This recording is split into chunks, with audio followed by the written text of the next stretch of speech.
Bismillahirrahmanirrahim. Thank you so much, Malik Amin Aslam Saab, Fellow Minister and Advisor, Prime Minister's Advisor on Climate Change, for joining us. And thank you so much, Dr. Kamruzzaman Chaudhary Sahab, for joining us. आप Asian development bank के साथ आजकल climate scientist के तौर पे काम कर रहे हैं and our second speaker doctor Abid Suleri साहब, जो SDPI के एग्जीक्यूटिव डायरेक्टर हैं, वो हमें चंद सेकंड में ज्वाइन कर रहे हैं आगे। और बहुत शुक्रिया आसिफ शुजा खान साहब, आप चीफ ऑपरेटिंग ऑफिसर EMC और फॉर्मर डायरेक्टर जनरल है पाकिस्तान EPA।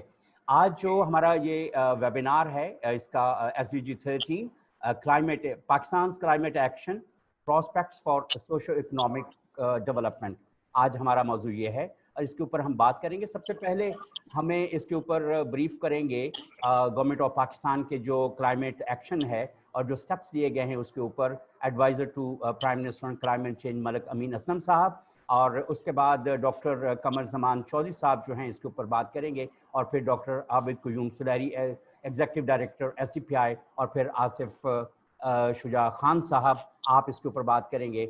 और हमारा फॉर्मेट ये होगा कि मलिक अमीन असलम साहब जब इसके ऊपर ब्रीफिंग दे चुके हैं तो जो हमारे एक्सपर्ट्स पैनलिस्ट हैं या इवन जो हमारे पार्टिसिपेंट हैं, they can take part, they can ask question, और इसी तरह से हर स्पीकर के बाद क्वेश्चन एंड आंसर सेशन होगा। कमरज़मान साहब से अगर कोई बात करना चाहे और एक्सप्लेनेशन चाहे तो डेफिनेटली उनकी स्पीच के बाद जो है वो अपनी बात कर सकता है। तो सबसे पहले I would like to go to adviser to prime minister on climate change Malik Amin Aslam साहब. Sir, thank you so much for joining us. Please brief us about the climate action initiatives that Pakistan government has taken so far. Please go ahead, sir. Yes, thank you very much, Malik Saab. And as you all know that, the SDGs were a movement which was signed up in 2015. And the idea was to globally look at the issues which have a global context and to come out with solutions as per a quantified time frame. And this was in 2015, but the year 2020 for us, all of us, has been a very big revelation because it has brought up two things very importantly. ये अगर आप I think mute कर दें doctor साहब और मुनीर साहब, तो क्यों आपका फीडबैक आ रहा है इसमें? जी please. So what is coming up in 2020 is that with this pandemic, we've realized once more, the world has realized how interconnected we are. That a small, city in China, and it started from there, and then it spread within a month. It was spread all over the world.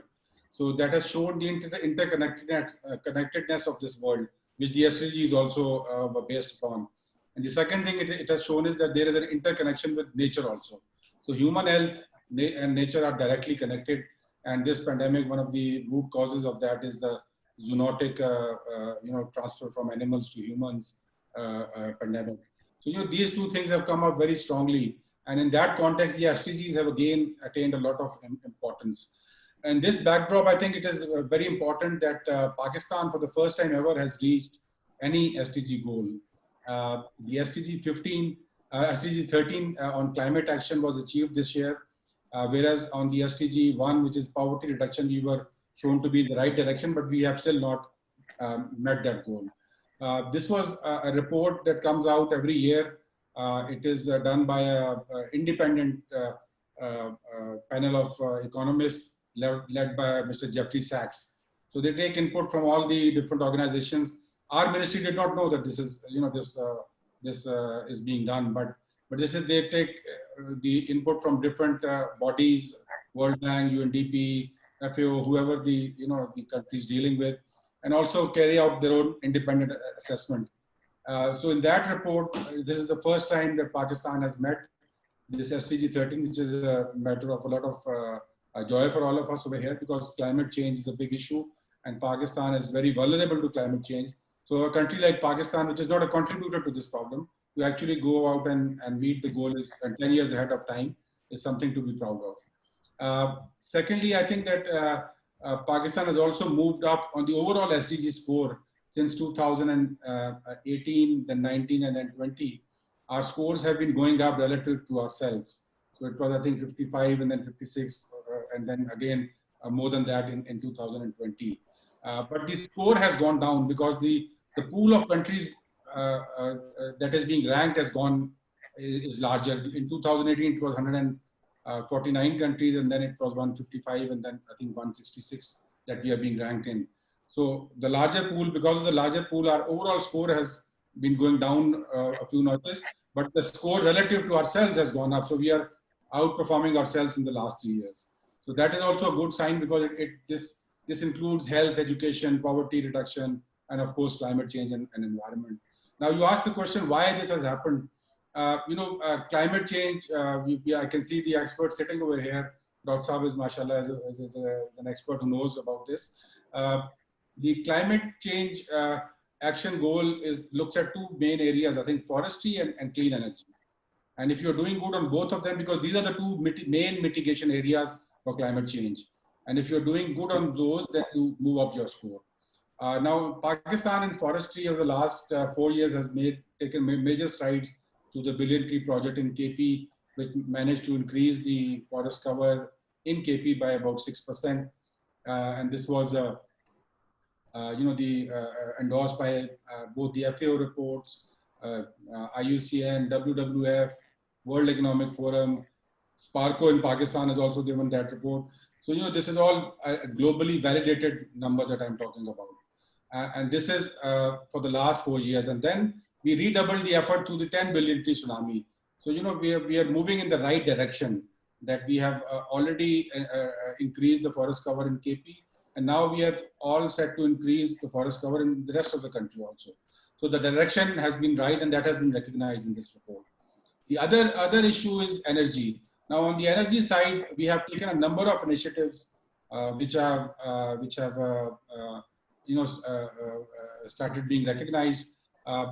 First of all, we came out with our first EV policy. The EV incentives for a motorcycle, rickshaws, and buses and trucks has been included in the budget. That policy, which targets about 40% of Pakistan's emissions and aims to bring them down by about 60%. So, that is, again, a good direction to take, which is being recognized. Then we have taken a decision in cabinet from 1st August to go from Euro 2 to Euro 5 in terms of fuel quality. Again, for that, the SOx and the NOx emissions, Asif Saab is sitting here, he knows about this very well. The SOx emissions go down by 10 times from 500 part per million to 50 part per million when you make this shift. Again, this is good for climate change. Then another big step we have taken is that we have actually shelved about 2,600 megawatts of imported coal projects. These were projects which were included in the CPAC and were signed projects ready to get off the ground. Rahimyar Khan and Muzaffargarh. We have shelved those projects, and we have shifted to almost 3,700 megawatts of hydro projects. And you must have seen the Prime Minister inaugurating these 2-3 projects.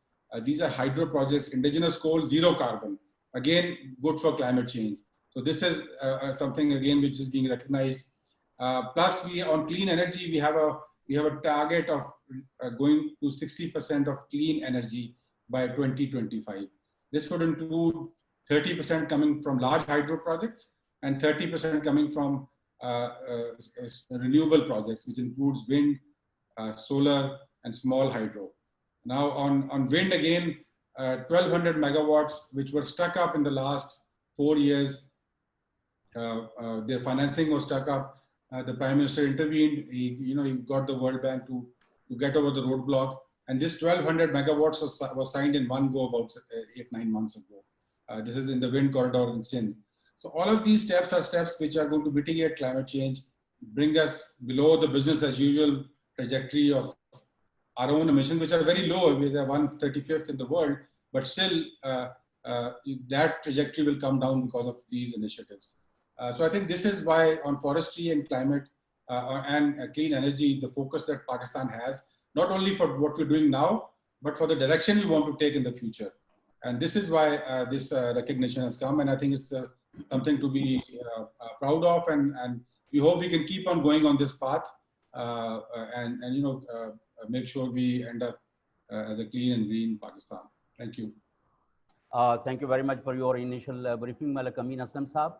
Now, our experts, if have any question to ask Malik Amin Aslam Saab, please raise your hand. Asif Shah Khan Saab? Yes, please, go ahead. First of all, my congratulations to Malik Saab. I think it's a great achievement so far in the environmental field that we are recognized at the very, very highest level in the United Nations. Our direction, as the Minister Saab has said, is on the right track. This is what we all believe in, that in future we'll be able to achieve both mitigation and adaptation measures. The EV policy, which Minister Saab has indicated, I think it's a milestone, which I always say, and we are looking forward to bring more and more electric vehicles as the world is going developed countries. So what I will say that these are very good initiatives at the federal government level.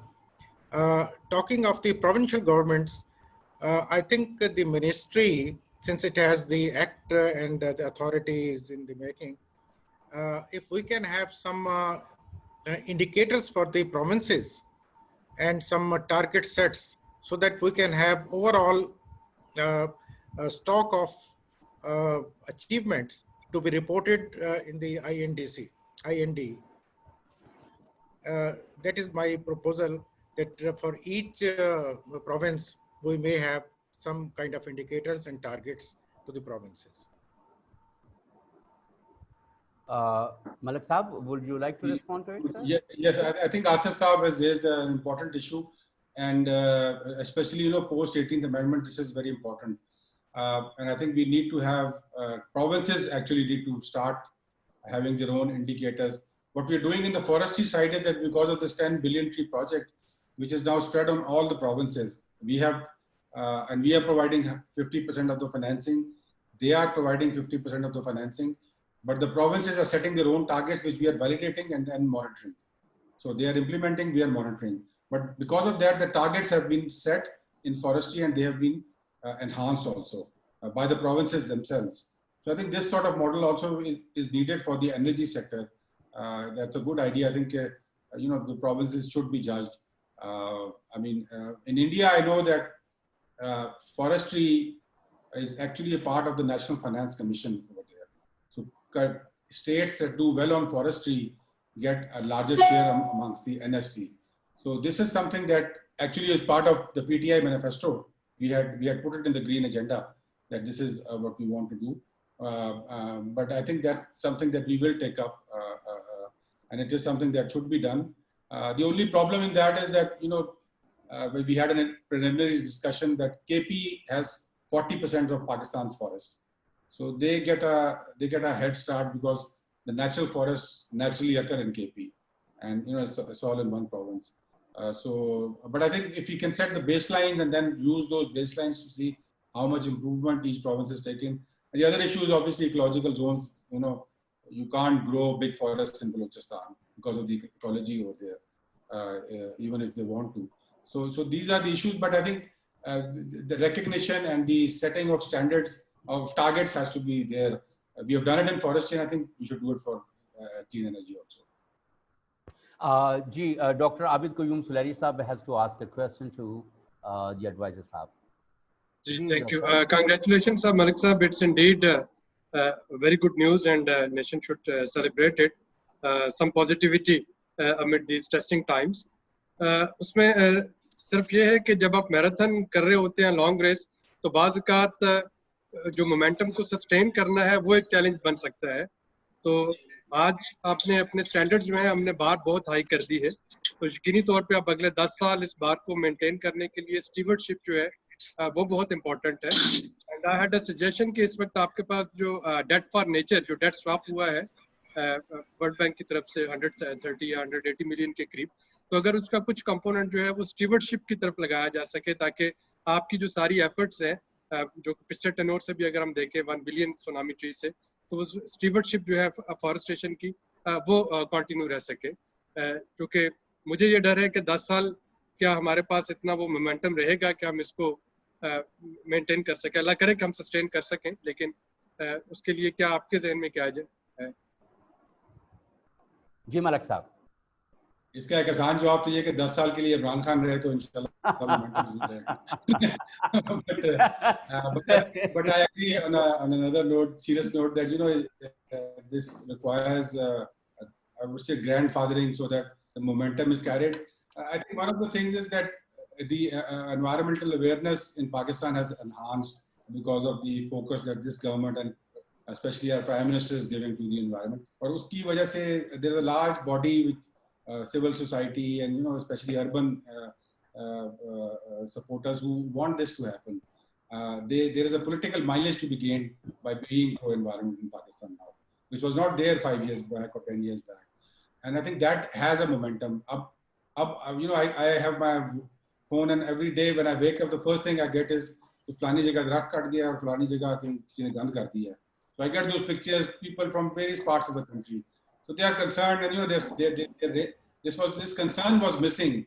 So this behavior change is slowly occurring, and I think by the end of this term we should have it much more. KP के अंदर भी enhance हुई है, और I think overall Pakistan में भी enhance होगी. So that is one thing. But I think the other one is that civil society, and I talked about before also with Abid Saab also, that the civil society organizations need to get together to keep the momentum going. They have to keep this pressure going on, the pressure to perform on the environmental issues has to be there.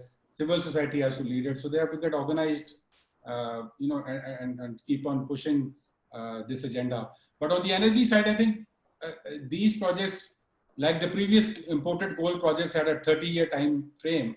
So we are stuck with those. So similarly, the projects that we are now announcing will have another 30-year time frame, which are going to be clean projects. So that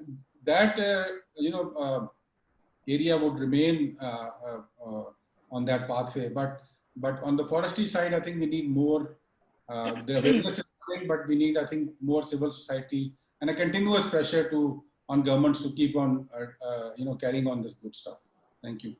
अच्छा मलिक साहब, एक और जो आप जब भी आप से इंटरेक्शन होता है तो मैं हमेशा इसी चीज़ को हाईलाइट करता हूँ कि जो आपके इनिशिएटिव्स हैं, मोर फॉरेस्ट्री मोर, लेकिन सर सिविल सोसाइटी जो है, जैसे जो फॉरेस्ट के इलाके हैं हमारे केपी में, जो फार फ्लंग चित्राल साइड के इलाके हैं, या इसी तरह गिलगित बल्तिस्तान में दूर दराज के इलाके हैं, वहाँ की जो कम्युनिटीज़ हैं और सिविल सोसाइटी बहुत कमज़ोर है. वो इस्लामाबाद या कराची की तरह नहीं है कि यहाँ पर ज़्यादा आवाज़ उठा सकें.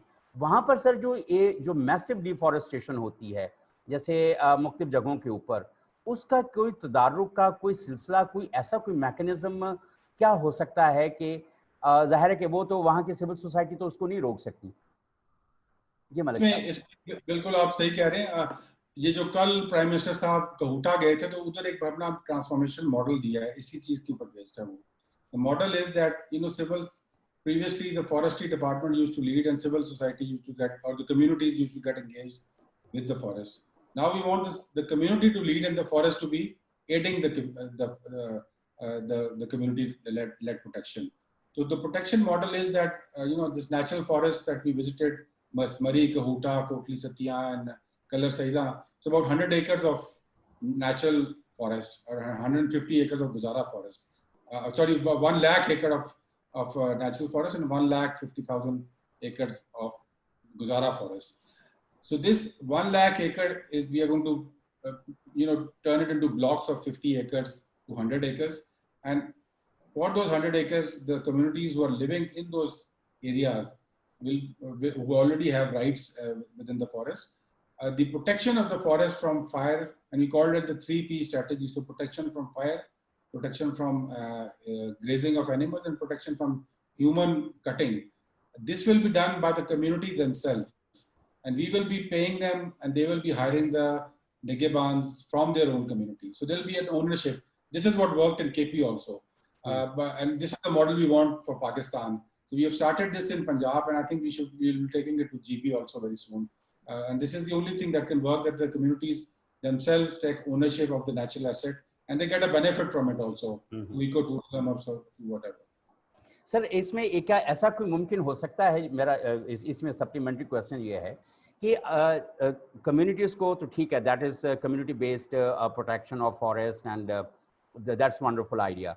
सर क्या ऐसा मुमकिन है कि आप कोई ऐसा इकदाम ले सकें कि जिस पार्लियामेंटेरियन की कॉन्स्टिट्यूएंसी में इस तरह का इंसिडेंट हो रहा हो, तो क्या उसको अकाउंटेबल ठहराया जाए? क्योंकि जो इन्फ्लुएंशियल पीपल हैं, they always have little bit support from the parliamentarians and the high level bureaucracy. ये किसी आम बंदे का काम नहीं होता कि इतने सारे 100-200 दरख्त जो है, जो 400 दरख्त जो है वो इकट्ठे काट दे. जब तक कि पॉलिटिकल सपोर्ट ना हो और लोकल जो हाई लेवल ब्यूरोक्रेसी उसकी सपोर्ट ना हो, तो कोई ऐसा कोई मैकेनिज्म अगर हम डिवाइस कर पाएँ, आप माशाल्लाह you are so active in legislation and other things, कि ऐसा कि और Prime Minister of Pakistan, Imran Khan, has also been endorsing every time your initiatives and such kind of policies reiterated कि भी वो है. तो मेरा ये ख्याल है कि अगर आप ऐसा कोई सिलसिला, कोई ऐसी कोई स्टेप लेंगे, तो प्राइम मिनिस्टर की ओवरवेलमिंग सपोर्ट भी आपको आएगी सर. मेरा ये ख्याल है. ये आपने बात बिल्कुल ठीक की है, और मुझे तो आइडिया पसंद आया, बट MNS से कहना कि अगर जंगल का दरख्त कटा तो पर्सनल लायबिलिटी आपकी होगी उसकी, और आप ही ने बिल पास करना है. It's a difficult one, but it's a good idea. But I can tell you that even this forest, about 8 months back, मुझे ये रिपोर्ट आई कि वहाँ पे ये 200 दरख्त कट गए हैं. I visited it myself, बाकी कटे हुए थे. And then we had an operation against those people. About 50 sawmills जिनका काम ये था कि दरख्त कटा हुआ दरख्त को लॉट्स बनाते थे, they were closed down. The timber mafia was pushed back. उसका एक नतीजा ये भी हुआ कि मेरे खिलाफ भी केस हुआ है हाई कोर्ट में from the timber mafia. But this is an action that we took because we wanted to show zero tolerance towards this step, and that message has gone in all through the department. और अब उसके बाद हमने कल एक positive चीज किया, तो आई थिंक उससे एक इफेक्ट पड़ता है. But legislatively, I think the legislation has to be increased. The penalties have to be increased, not only for cutting trees, but also for the wildlife poaching that goes on. उसके लिए हम कर रहे हैं, एक KP में तो bill pass हो गया है, पंजाब वाले बिल पास कर रहे हैं ताकि वो प्रॉपर स्ट्रिक्ट पेनल्टीज हो और हाई पेनल्टीज हो. वो कैबिनेट ने पास कर दिया और इंशाल्लाह वो भी जल्द पास हो जाएगा. So the direction is right, but this personal liability idea, I know my Prime Minister will love it if I give it to him, but it's a tough one to pass through Parliament. Right. Sir एक suggestion थी इसमें, अगर would की जो alternate हैं, जैसे अब would plastic आ रहा है या फाइबर ग्लास को ज़्यादा इस्तेमाल करने लगे हैं, तो उसके डोर भी, विंडोज़ भी आ रही हैं. तो अगर इस कल्चर को प्रमोट किया जाए और उस पर कोई टैरिफ इंसेंटिव्स या टैरिफ एडजस्टमेंट की जाए, तो मैं समझता हूँ लकड़ी का इस्तेमाल जो है मुल्क में कम किया जा सकता है, तो उससे कटिंग कम हो जाएगी. जी बिल्कुल, वो भी कर रहे हैं. हम इस पे टैरिफ वालों से बात करते रहते हैं मिनिस्ट्री ऑफ कॉमर्स से कि जो अल्टरनेटिव टू वुड है उनकी इंपोर्ट अलाउ करें. केपी में एक्चुअली ये हुआ था. केपी में for the first time ever since Pakistan was created, वो इंपोर्ट हुई थी ये बिलियन ट्री के ज़माने में मलेशिया से लकड़ी, इसलिए कि एक तो 100 मिल्स बंद हो गई, वहाँ से लकड़ी आ नहीं रही थी, और दूसरा हमने इंसेंटिव्स दे दिए थे प्रोविंस के through for import of Malaysian timber. वो आया था वहाँ पे. दूसरा जो अल्टरनेटिव टू फ्यूल वुड है वो भी इम्पोर्टेंट है. वो कल हमने जब कहूटा में गए तो वहाँ पे अनाउंस किया है PM ने कि वहाँ पर हम एक ये PCSIR ने मशीन बनाई है जो पाइन नीडल्स को इकट्ठा करके उसकी ब्रिकेट्स बनाती है, and that they've got very high calorific value, so it gives employment plus it gives a fuel wood alternative. So we are putting up the pilot project in Kahuta as the first one. If it is successful, we'll replicate it. Right. Thank you, Malik Saab.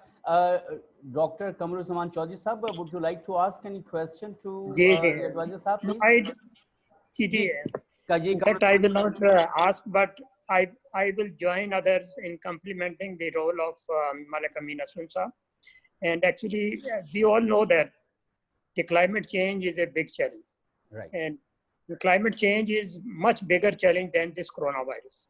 But the coronavirus has overshadowed this climate challenge globally. And I was worried that many of the, in many countries, they would like to emphasize on eradicating the coronavirus, and they will be giving less priority to the climate change challenge. But luckily in Pakistan, and I think again credit goes to Malik Amin Aslam Sahab, because he has continued pushing this government of Pakistan, although they have many other challenges, especially very big challenge at this time of coronavirus, which they are dealing. But they have, Malik Amin Aslam Sahab have continued pushing and backing this to the Prime Minister that we should not ignore this area. And especially, you see that already 1 billion tree project was already there in KP. But after 2015, that was the turning point. At that time, we had signed a climate Paris Agreement. SDGs came at that time. And then we wanted that, then we submitted our NDC. And in NDC, we submitted that Pakistan will be reducing 20% emissions, although at that time, we indicated that for that purpose, Pakistan may be needing $40 billion of financing. But after that, I think this has become, after the Paris Agreement, this has become the responsibility of all the countries to contribute in emission reductions. And it was very challenging for Pakistan. And especially as the present government has taken this large-scale afforestation projects, 10 billion tree. This is, I think, a flagship project of Pakistan. And then the biodiversity conservation, Clean Green Pakistan Initiative and Clean Green Pakistan Index, Malik Sahab have started. And then I'm very impressed of this recent initiative, of this protected area initiative, in which they want to establish 15 national parks.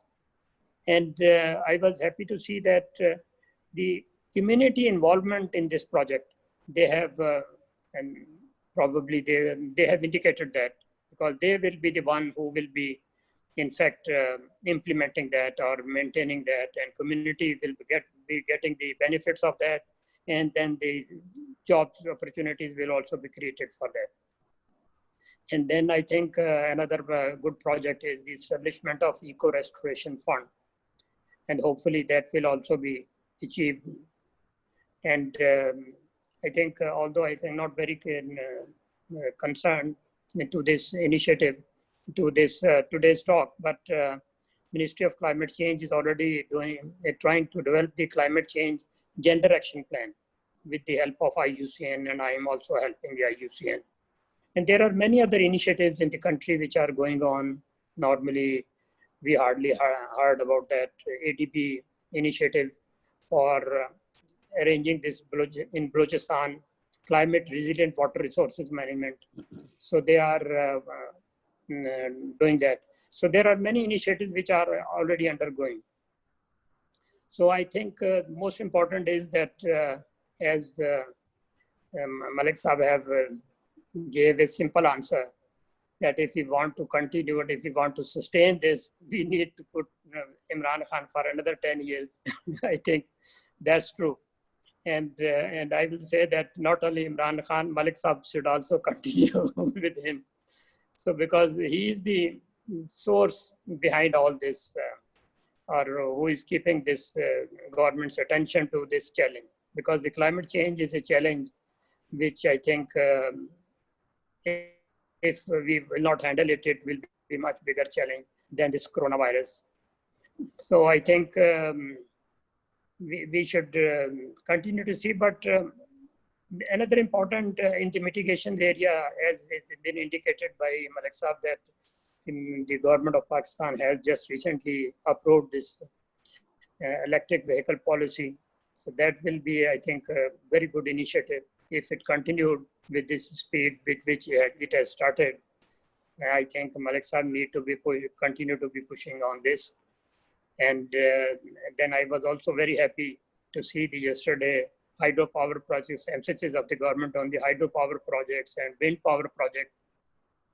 In fact, the wind corridors was, in fact, I did this study and I collected this data from the 100, we installed 100 these towers in this wind corridors, and we identified the wind corridors and its potential of how much electricity can be generated in that.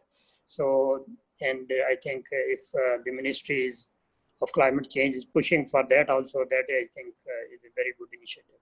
So I think things are going on, but I think the important thing is that these are the good initiative, but we should not depend only on these, and we should continue to be adding up more initiatives so that we should be able to reduce this 20% emission reduction by 2030 or even earlier than 2030. So I think I will stop here if any question. If any of the participants or panelists have a question to Dr. Qamar Zaman Chaudhary साहब, energy पे आप बहुत काम करते हैं, नसीम कुरैशी साहब, नईम कुरैशी साहब, आपका कोई सवाल है इस हवाले से, ये विंड कॉरिडोर और क्लीन एनर्जी के हवाले से जो डॉक्टर कमर जमान चौधरी साहब ने बात की है? जी नईम कुरैशी साहब, अपना माइक ऑन करके अगर आप, if you want to ask a question. हमारे साथ है शबीना फराज, हमारी दोस्त हैं, माहौल दोस्त और रिपोर्टिंग और माहौलियात के हवाले से। आपके पास कोई सवाल है डॉक्टर कमर जमान चौधरी साहब के लिए? शबीना फराज।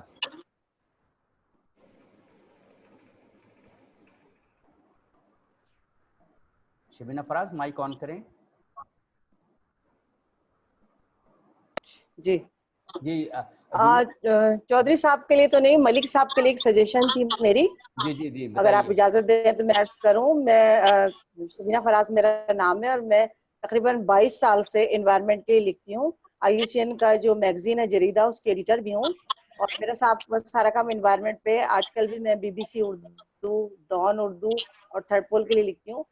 मैं मलिक साहब की ये तमाम कामयाबियां बेशक इन्हीं की मरूने मिन्नत है। बहुत अच्छा काम करी मिनिस्ट्री, और ये अभी ताज़ा काम जो हुआ है SDG 13 के हवाले से, ये भी बिलाशुबा पाकिस्तान के लिए, हम सब के लिए बहुत अच्छी बात है। इस कोविड-19 में भी अगर हम देख रहे हैं तो हमारी मिनिस्ट्री ये काम कर रही है, तो बहुत अच्छी और नेक शुगून है।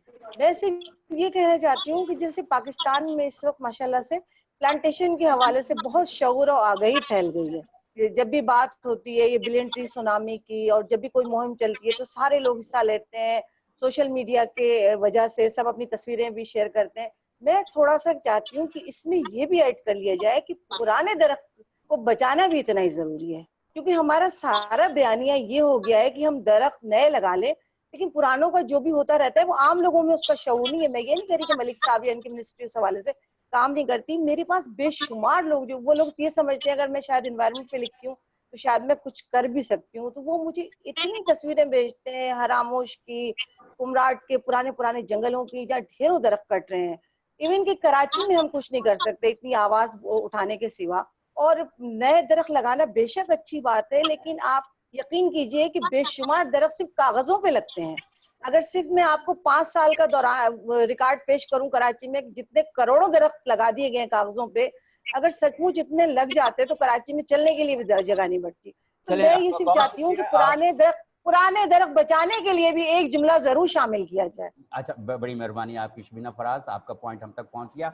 मेरा एक सवाल जो है वो डॉक्टर कमर जमान चौधरी साहब से है कि डॉक्टर साहब, अभी आपने विंड कॉरिडोर की बात की कि आपने इसकी फिजिबिलिटी स्टडी जो है वो उसको आपने वो किया कि विंड कॉरिडोर से हमें कितनी एनर्जी जो है मिलेगी? जी, विंड कॉरिडोर की स्टडी हमने ये कोई तकरीबन 2 साल का डेटा कलेक्ट किया था, और उसके एनालिसिस के बाद ये जो विंड कॉरिडोर कोस्टल एरियाज के पास है, उसकी 45 1000 मेगावाट जो इलेक्ट्रिसिटी का पोटेंशियल है उसका। और अभी हम कितना हार्नेस कर पाएंगे? ये जो ये तो 45,000 आप डिपेंड मेगावाट करते हैं, है, लेकिन अभी मेरा ख्याल ये हम कितने अभी वक्त ये में जैसे हार्नेस कर अभी पाएंगे? जी अभी जैसे मलिक साहब ने कहा कि एक इन्होंने 1200 मेगावाट का जो था वो किया है, तो अभी 45 का मतलब है अभी मेरा ख्याल है कोई अराउंड 3-4,000 मेगावाट के करीब की इंस्टॉलेशन हुई है, और बाकी अभी गुंजाइश भी बहुत है इसमें। सर अभी थोड़ी देर पहले सस्टेनेबिलिटी के हवाले से बात हो रही थी, तो जो अभी तक इनिशिएटिव्स लिए गए हैं, आप एज ए क्लाइमेट एक्सपर्ट और इतना इन्वायरमेंट एक्सपर्ट के तौर पे you have a lot of experience, इनकी सस्टेनेबिलिटी मैकेनिज्म्स बिल्ट इन मौजूद हैं या कोई साथ में कोई ऐसी सस्टेनेबिलिटी मैकेनिज्म चल रहे हैं इनिशिएटिव्स के साथ? ये जो गवर्नमेंट के इतने इम्पॉर्टेंट और डायनामिक इनिशिएटिव्स हैं, डॉक्टर कमरुज़्ज़मान चौधरी साहब प्लीज़। जी, जो भी प्रोजेक्ट बनाया जाता है उसके साथ उसकी सस्टेनेबिलिटी सबसे इम्पोर्टेंट होती है, जो फिजिबिलिटी बनाते हैं। तो इनको जो ये विंड कॉरिडोर्स के अंदर हैं, जो उसके क्लाइमेट के हिसाब से कोई बहुत बड़ा चैलेंज नहीं था, और जो उसकी सस्टेनेबिलिटी के लिए जो स्ट्रेंथ उसको देनी है वो कैलकुलेट करके इजीली दी जा सकती है। जी thank you very much Qamaruzzaman Chaudhry साहब, आप हमारे साथ तशरीफ़ रखें। अभी हम जाएंगे डॉक्टर आबिद क़य्यूम सुलैही साहब, executive director sustainable development policy institute. Sir, आपसे specifically I would like to seek guidance, हमारे सारे जितने भी दोस्त अहबाब हैं, कि जो इसका जो सोशो इकनॉमिक पैटर्न बनता हुआ क्या नज़र आता है? क्या ये इतने सारे जो क्लाइमेट एक्शन के इनिशिएटिव्स आ रहे हैं और इन्वायरमेंटल इनिशिएटिव्स आ रहे हैं, इसका सोशो इकोनॉमिक इम्पैक्ट क्या नज़र आता है in the coming years? Doctor Abid Qayyum Suleri साहब प्लीज़। जी thank you very much Munir साहब। सबसे पहले तो सारे पैनलिस्ट और एक्सपर्ट्स जो यहाँ पे मौजूद हैं, शुक्रिया। बहुत कुछ उनसे सीखने को मिलेगा। देखिए, मेरी नज़र में जो मैं अभी मलिक साहब से भी मैं सवाल कर रहा था, it's not about taking actions only, it's about sustaining those actions. और जब हम सोशो इकोनॉमिक इम्पैक्ट की बात करते हैं तो वो उन एक्शंस की सस्टेनेबिलिटी पे डिपेंड कर रहा होता है कि वो कितने सस्टेन होंगे।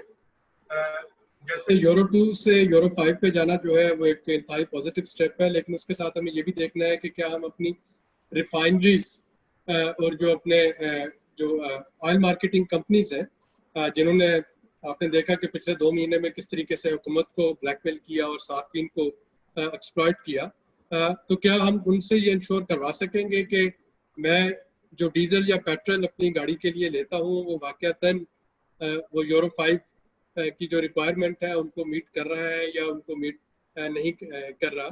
ये ऐसे ही है जैसे कि पीएसओ में जब आज से 10 साल पहले सल्फर फ्री जो अपना फ्यूल बेचना शुरू किया था, उस वक्त मैं पीएसओ के बोर्ड ऑफ डायरेक्टर्स में था, तो हमें बोर्ड मीटिंग में बताया गया कि जी वो जो क्लेम हो रहा है वो उस तरह से अभी हम नहीं कर पा रहे। पीएसओ ने तो अपनी वो सारी जो थी टेक्निकल स्पेसिफिकेशन वो अपग्रेड कर दी थी, लेकिन जो पीएसओ के वेंडर्स थे आगे जो सेल करते थे हमारे लिए पेट्रोल पंप्स, वो वहाँ पे उनके साथ कंप्लाई नहीं कर रहे थे और PSO management was completely failed to get it complied. Similarly जब हम बात करते हैं रिन्यूएबल एनर्जी की, 30% रिन्यूएबल एनर्जी से 30% हाइड्रो से बाय 2025, तो वी नो कि 5 साल में शायद जो हाइड्रो का पोटेंशियल है वो हासिल करना एक मुश्किल काम है, looking at our history of completing those hydro power projects. और रिन्यूएबल एनर्जी में जो ट्रैप आता है वो अभी तक टैरिफ का आ रहा है। जब तक आप नेपरा जो है वो उसको टैरिफ को कंज्यूमर्स के लिए आसान नहीं बनाती है, खा वो विंड है या वो सोलर है, तब तक शायद हम उसको ग्रिड में उस तरीके से कनेक्ट नहीं कर पाएंगे। और सबसे बड़ा जो इशू मुझे इसमें आता हुआ नजर आ रहा है वो ये है कि जब तक हम चाइनीज आईपीपीज के साथ जो कैपेसिटी पेमेंट चार्जेस हैं, जब तक वो रीनिगोशिएट नहीं करते, मैं पाकिस्तान में रिन्यूएबल एनर्जी को प्रमोट होते हुए नहीं देख रहा, क्योंकि चाइनीज के साथ जो इस वक्त आपका कॉन्ट्रैक्ट है वो ये है कि टेक इट और you don't take it, you have to pay them capacity payment charges. तो इसका मतलब ये हुआ कि अगर मैं रिन्यूएबल एनर्जी को ज्यादा इनहांस कर लेता हूँ और मैं अपने जो IPPs लगे हैं उनसे एनर्जी लेना बंद कर देता हूँ, तो वो तो टैरिफ जो दोनों को मिला के, क्योंकि उनको तो मुझे देना ही देना है चाइनीज को, तो वो इतना बड़ा बर्डन बन जाएगा मेरे जो एनर्जी कंज्यूमर के लिए कि वो शायद एनर्जी सर्कुलर डेट जो है, जो कि इस वक्त 2.2 ट्रिलियन रुपीस का है, ये 3 ट्रिलियन से भी एक्सीड कर जाएगा, और वो भी उस सूरत में जो कि हम एनर्जी उनसे नहीं ले रहे। तो जब तक हम उस ट्रैप से बाहर नहीं निकलते हैं कैपेसिटी पेमेंट चार्जेस के, तब तक शायद हम रिन्यूएबल एनर्जी की तरफ नहीं जा पाएंगे। जो तीसरा इंपॉर्टेंट पॉइंट है वो electrical vehicle policy. I know Malik साहब ने बहुत अच्छी इंटेंशंस के साथ और मिनिस्ट्री ऑफ क्लाइमेट चेंज ने बहुत अच्छी इंटेंशंस के साथ ये पॉलिसी प्रेजेंट की, लेकिन हमने देखा कि जो ऑटोमोबाइल माफिया है उन्होंने बड़े लास्ट मोमेंट पे बजट डॉक्यूमेंट से उसका जो 4 व्हीलर के लिए उसको ये पॉलिसी निकलवा दी। तो it's only for 2 wheeler and 3 wheelers. Pakistan में जब तक आप 4 व्हीलर इलेक्ट्रिक व्हीकल जो है उनको लाना शुरू नहीं करते, और वो उस वक्त तक नहीं पॉसिबल है जब तक के जो एग्जिस्टिंग आपके 3 जो कार जापानीज कार मैन्युफैक्चरर्स हैं, जब तक आप उनके साथ ये नेगोशिएट नहीं करते कि वो अपनी गाड़ियां जो है सुजुकी, होंडा और टोयोटा वो इलेक्ट्रिक व्हीकल लेके आए, तो फिर तो शायद वो लगने देंगे। अगर हम ये कहते हैं कि वो तीनों जो है वो अपनी ट्रेडिशनल गाड़ियां मार्केट करें, तो उनकी इतनी ज्यादा एक्सेस है कि आप लोगों की सोच है वो लास्ट मोमेंट पे हम प्रीवी टू द फैक्ट कि ये बजट डॉक्यूमेंट से ये तकरीबन 48 घंटे पहले ये जो था 4 व्हीलर उसमें से लफ्ज निकलवाया गया था, और सिर्फ 2 व्हीलर और 3 व्हीलर तक उसको महदूद कर दिया गया था। इसके साथ जो लास्ट चीज मैं बात करना चाहता हूँ, बल्कि 2 पॉइंट है मेरे। एक जो मैंने मलिक साहब को इशारा किया था, पाकिस्तान को डेट स्वैप मिला है वर्ल्ड बैंक की तरफ से, गालबन $180 मिलियन है या $130 मिलियन है, I am not sure on top of my head this one, लेकिन उसको कहा गया है डॉक्टर साहब $188 मिलियन है। 188, सो यू आर राइट। तो उसको कहा गया है डेट फॉर नेचर, वो जो डेट स्वैप, हाँ, तो उसको डेट फॉर नेचर कहा गया है। वो जो डेट फॉर नेचर है उसके लिए गवर्नमेंट ऑफ पाकिस्तान ने फिजिबल प्रोजेक्ट्स बना के देना है। वो पिछले कई सालों से वर्ल्ड बैंक से आपको वो रिलैक्सेशन तो मिल गई नेचर के लिए और क्लाइमेट चेंज के लिए, एनवायरमेंट प्रोटेक्शन के लिए, कि आपके पास इस वक्त यानी आपके पर्स में $188 मिलियन पड़े हैं जिनके लिए आपको फिजिबल प्रोजेक्ट्स बना के देना है। और मेरी पिछले दिनों वर्ल्ड बैंक के एक जो सीनियर एग्जीक्यूटिव है उनसे बात हो रही थी, तो वो यही कह रहे थे कि वो मुझसे कह रहे थे कि क्या SDPI जो है या इस तरह के कोई और अदारे वो गवर्नमेंट के साथ मिलके कुछ गवर्नमेंट को प्रपोज कर सकते हैं, कुछ टेंजिबल फिजिबल प्रपोजल जो है क्या गवर्नमेंट के लिए वो बना के दे सकते हैं ग्रेटिस बेसिस पे, कि गवर्नमेंट जो है वो वर्ल्ड बैंक को फ्लोट करे और उस पे काम करना शुरू करे। तो it's not about money, it's not about political leadership. We know that जो इस वक्त करंट पॉलिटिकल लीडरशिप है, it's very pro environment, very pro climate action, खा वो आप प्राइम मिनिस्टर की बात करें या एडवाइजर ऑन क्लाइमेट चेंज की बात करें। It's about capacity at the institutions and it's about prioritising कि आपके पास जो इस वक्त एग्जिस्टिंग सोर्सेज ऑफ फाइनेंसेस पड़े हैं, आप उनको कितने बेहतर तरीके से इस्तेमाल कर सकते हैं। हम अपने जो बिलियन ट्री सुनामी है उसको कितने बेहतर तरीके से कैश करा सकते हैं जब कार्बन क्रेडिट की बात की जाती है, जब ग्रीन क्लाइमेट फंड से पैसे लेने की बात की जाती है। और फाइनली, और ये एक सजेशन है जो मैंने डॉक्टर सानिया निश्तर को भी दी है, कि जो वार्डन्स का प्रोग्राम और जो स्टीवर्डशिप का प्रोग्राम है उसको हमें एहसास पेमेंट्स के साथ लिंक कर देना चाहिए, जो उन एरियाज में यहाँ पे के नेचुरल वेजिटेशन मौजूद है या जहाँ पे इस वक्त नई फॉरेस्टेशन जो है वो की जा रही है। तो अगर जो एहसास की पेमेंट है उनको कंडीशनल कर दिया जाता है, यानी आप NFC में तो हम सूबों को कंडीशनल करने की बात करेंगे जो कि एक कंट्रोवर्शियल सब्जेक्ट है। जो ही हम बात करेंगे ऑब्वियसली KP जो है it would be pro KP, जो बाकी सूबे हैं वहाँ पे उसका वो नहीं आएगा इम्पैक्ट।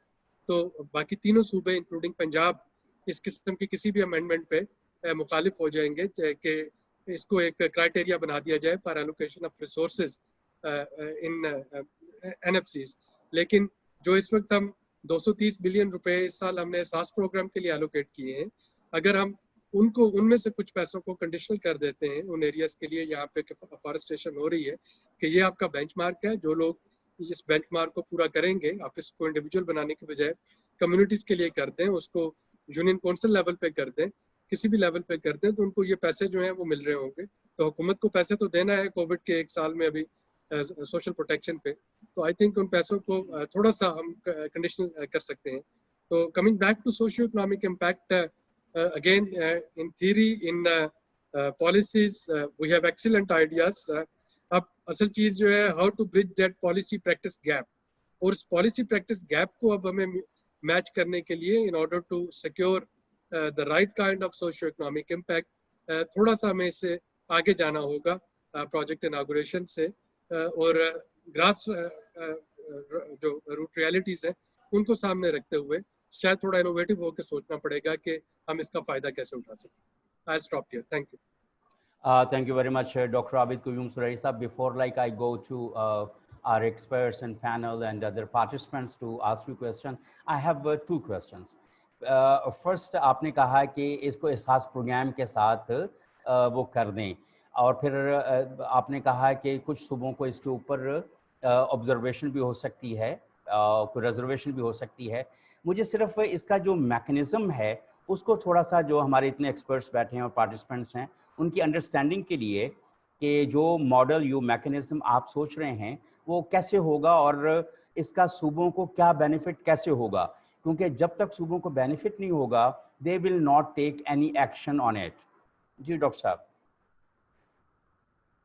शुक्रिया. देखिए, एनएफसी में तो आप इसको as criteria, as an indicator डाल रहे होंगे एलोकेशन के लिए. जैसे इस वक्त हमारे पास एग्जिस्टिंग जो है, पहले तो सिर्फ पॉपुलेशन होता था, इस वक्त पॉवर्टी, बैकवर्डनेस जो था उसको भी ऐड कर दिया गया. फिर हमने जो है रिवर्स पॉपुलेशन डेंसिटी उसको भी ऐड कर दिया. तो रिवर्स पॉपुलेशन डेंसिटी बलूचिस्तान को हेल्प करता है. पॉवर्टी जो है वो जहाँ जहाँ पे पॉवर्टी एग्जिस्ट करेगी उन सूबों को एग्जिस्ट करता है. बैकवर्डनेस और वो जो वॉर एंड टेररिज्म थी उसने केपी को फायदा पहुंचाया.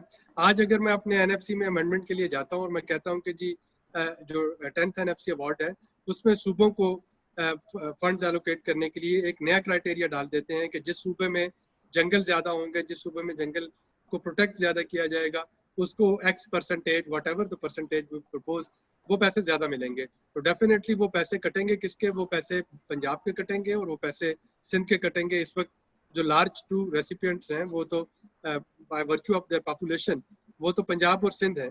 और बलूचिस्तान जो है, बलूचिस्तान में चूंकि आपके फॉरेस्ट नहीं है, सिंध जो है, सिंध में फॉरेस्ट नहीं है, तो जब केपी की तरफ एक शेयर एक्स्ट्रा जा रहा होगा तो तीनों सूबे जो हैं वो इसकी मुखालफत करेंगे एनएफसी अवार्ड में. यानी जो मिनिस्ट्रीज ऑफ क्लाइमेट है, मिनिस्ट्रीज ऑफ एनवायरनमेंट है, वो तो इसके साथ एग्री कर रही होंगी, लेकिन जो अगर मैं किसी भी सूबे को रिप्रेजेंट कर रहा हूँ एनएफसी कमीशन में, तो मैं उसकी, अगर मैं केपी से नहीं हूँ तो मैं उसकी मुखालफत करूंगा क्योंकि मेरे सूबे के पैसे जो हैं वो कट रहे होंगे. Ehsaas program on the other hand वो तो सोशल प्रोटेक्शन के पैसे हैं 230 बिलियन रुपीस जो कि इस वक्त एलोकेट किए गए हैं, जो कि कोविड के कंटेक्स्ट में 12,000 क्वार्टरली इस वक्त दिए जा रहे हैं. और उसकी काफ़ी सारी जो थी स्कीम्स वो अनाउंस हुई हैं. अब जो अगली होने जा रही है मोस्ट प्रोबेबली 14 अगस्त को वो अनाउंस हो रही होगी, वो एग्रीकल्चर फार्मर्स के लिए है कि उनको किस तरीके से पैसे जो हैं वो दिए जाए. अर्बन एरियाज का तो काफ़ी हद तक कवर हो गया. तो उसमें हम ये प्रपोज कर रहे हैं कि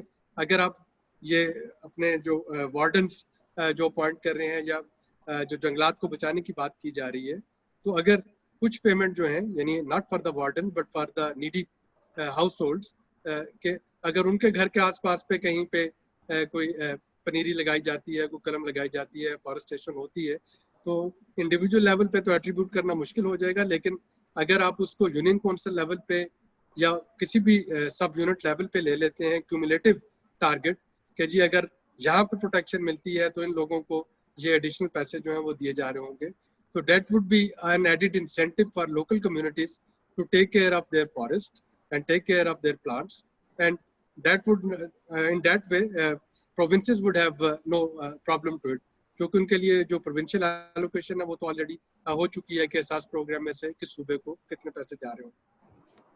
सर एक सवाल, आपने पॉलिसी प्रैक्टिस गैप की बात की,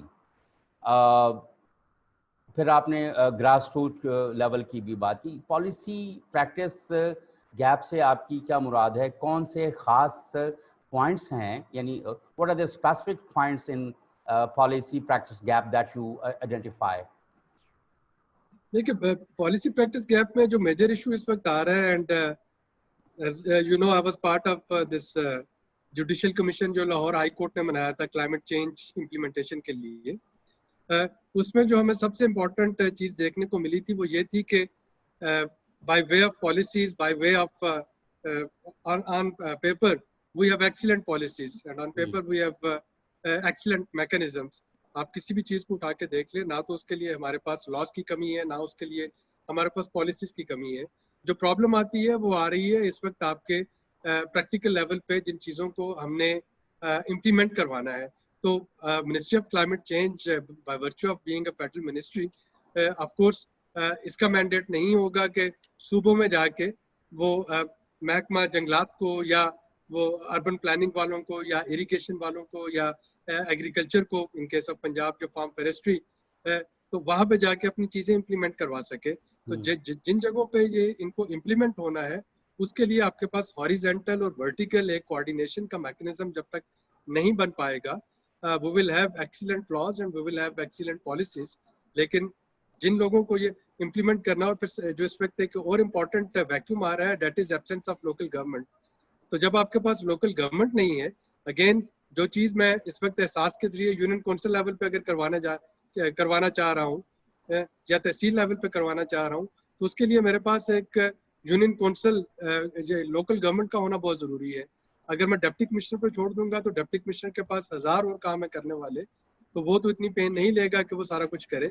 लेकिन अगर मेरे पास एक फंक्शनल लोकल गवर्नमेंट हो, तो वो जो उसका काउंसलर होगा, उसका जो डिस्ट्रिक्ट चेयरमैन होगा, जो वाइस चेयरमैन, जो भी नॉमेनक्लेचर हम लेते हैं, तो उनके अपने इंटरेस्ट में होगा कि वो जाके अपने वोटर्स को खुश करने के लिए उनके साथ ये सारे काम जो हैं ये कर सकें। तो जब मैं पॉलिसी प्रैक्टिस गैप की बात करता हूँ, तो मैं इस ओवरऑल हमारा जो गवर्नेंस सिस्टम में ये जो मिसिंग पीसेस हैं इनकी बात कर रहा हूँ कि हमारे पास एक लार्जर पिक्चर तो है, उसका जो पजल है, उसके इम्पोर्टेंट जो पीसेस हैं वो भी हैं, लेकिन कुछ क्रूशियल पीसेस जो हैं वो मिसिंग हैं, और जब तक वो क्रूशियल पीसेस नहीं लगेंगे तब तक आप पिक्चर कंप्लीट नहीं कर पाएंगे। Thank you, Abid Qayyum Sulari Saab. Anyone from the experts and the participants like to ask a question to Dr. Abid Qayyum Sulari Saab? Ji, Asif Shuja Khan Saab, you raise your hand, please. Go ahead.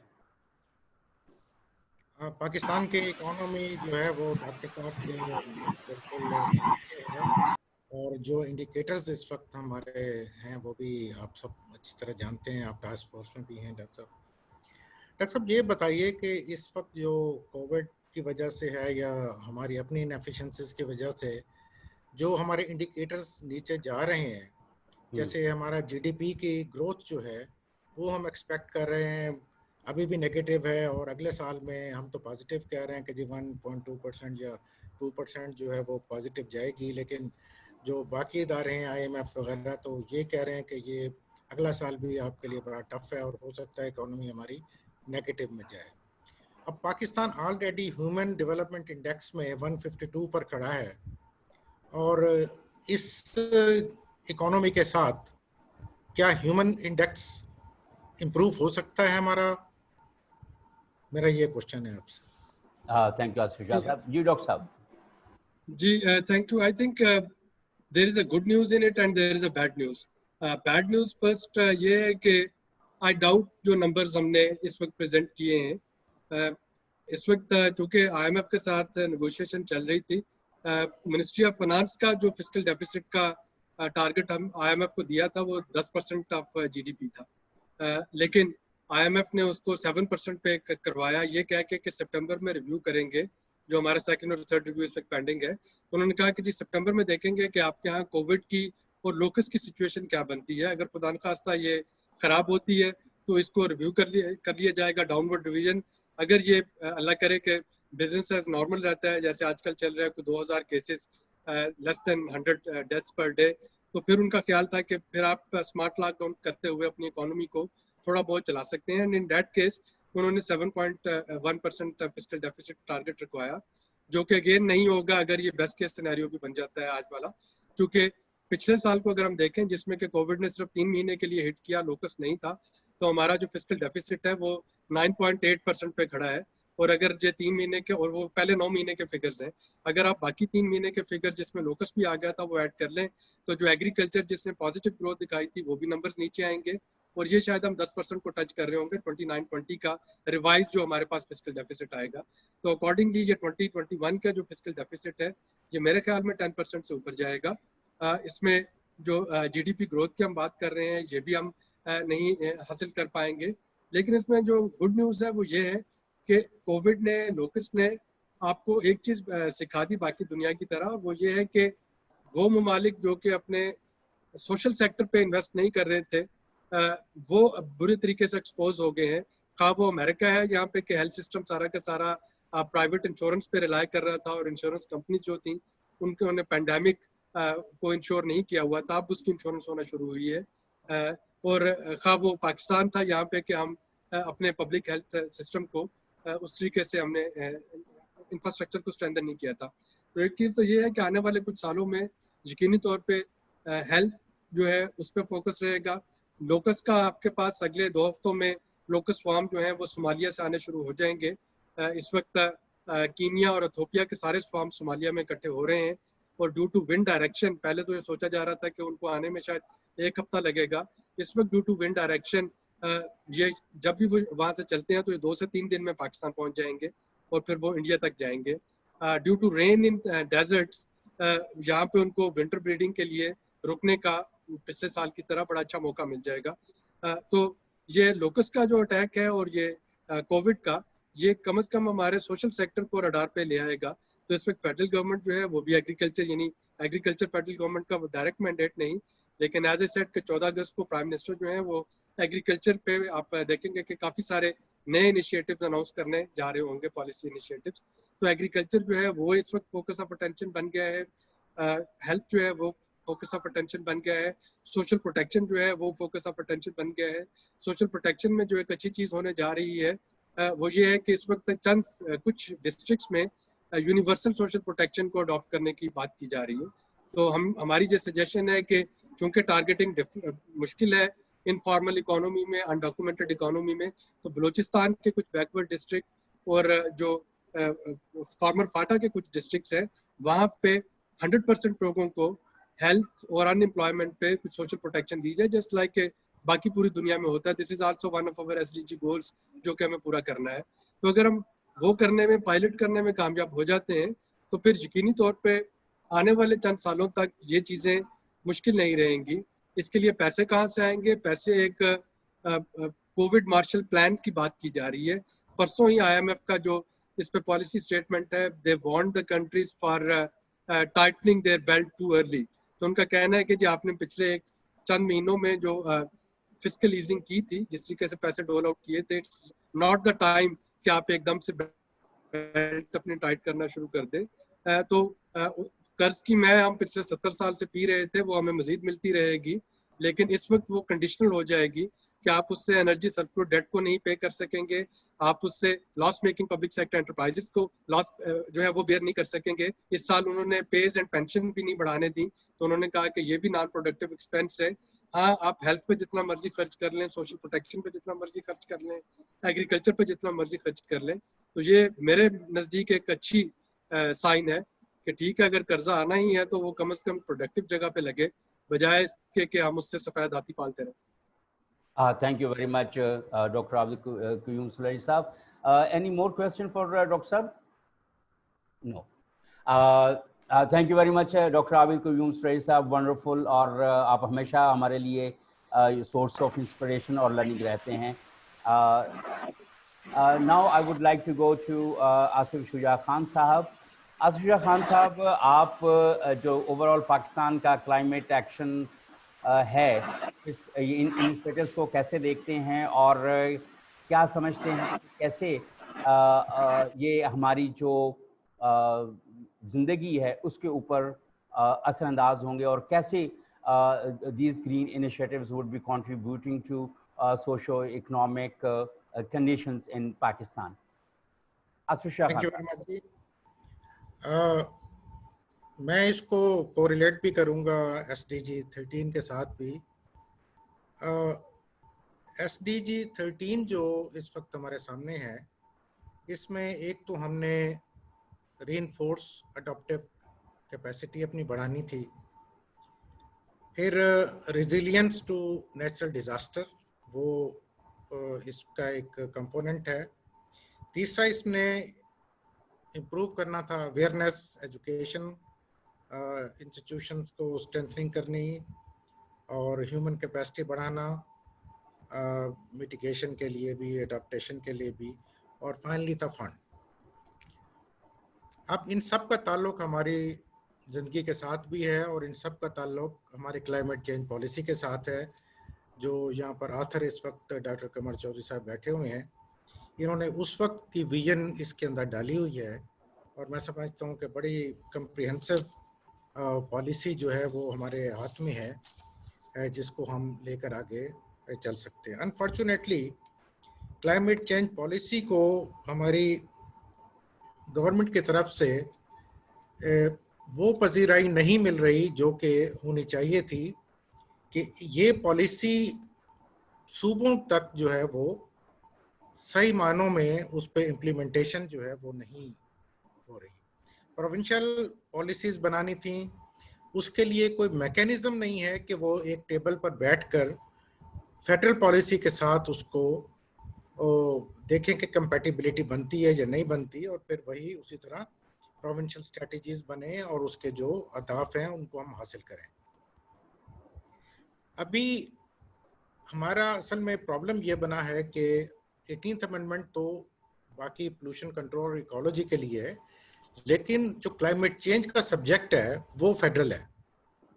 उसमें हमें ये कोताही नहीं करनी चाहिए कि हम सूबे में नहीं जा सकते। हम सूबे में जा सकते हैं, ये फेडरल एक्ट है, इसके तहत अभी तक अथॉरिटी हम नहीं बनाई। एक क्लाइमेट चेंज इम्प्लीमेंटेशन कमेटी बनाई गई थी, मेरा ख्याल है उसके भी कोई अब मीटिंग होती है या नहीं।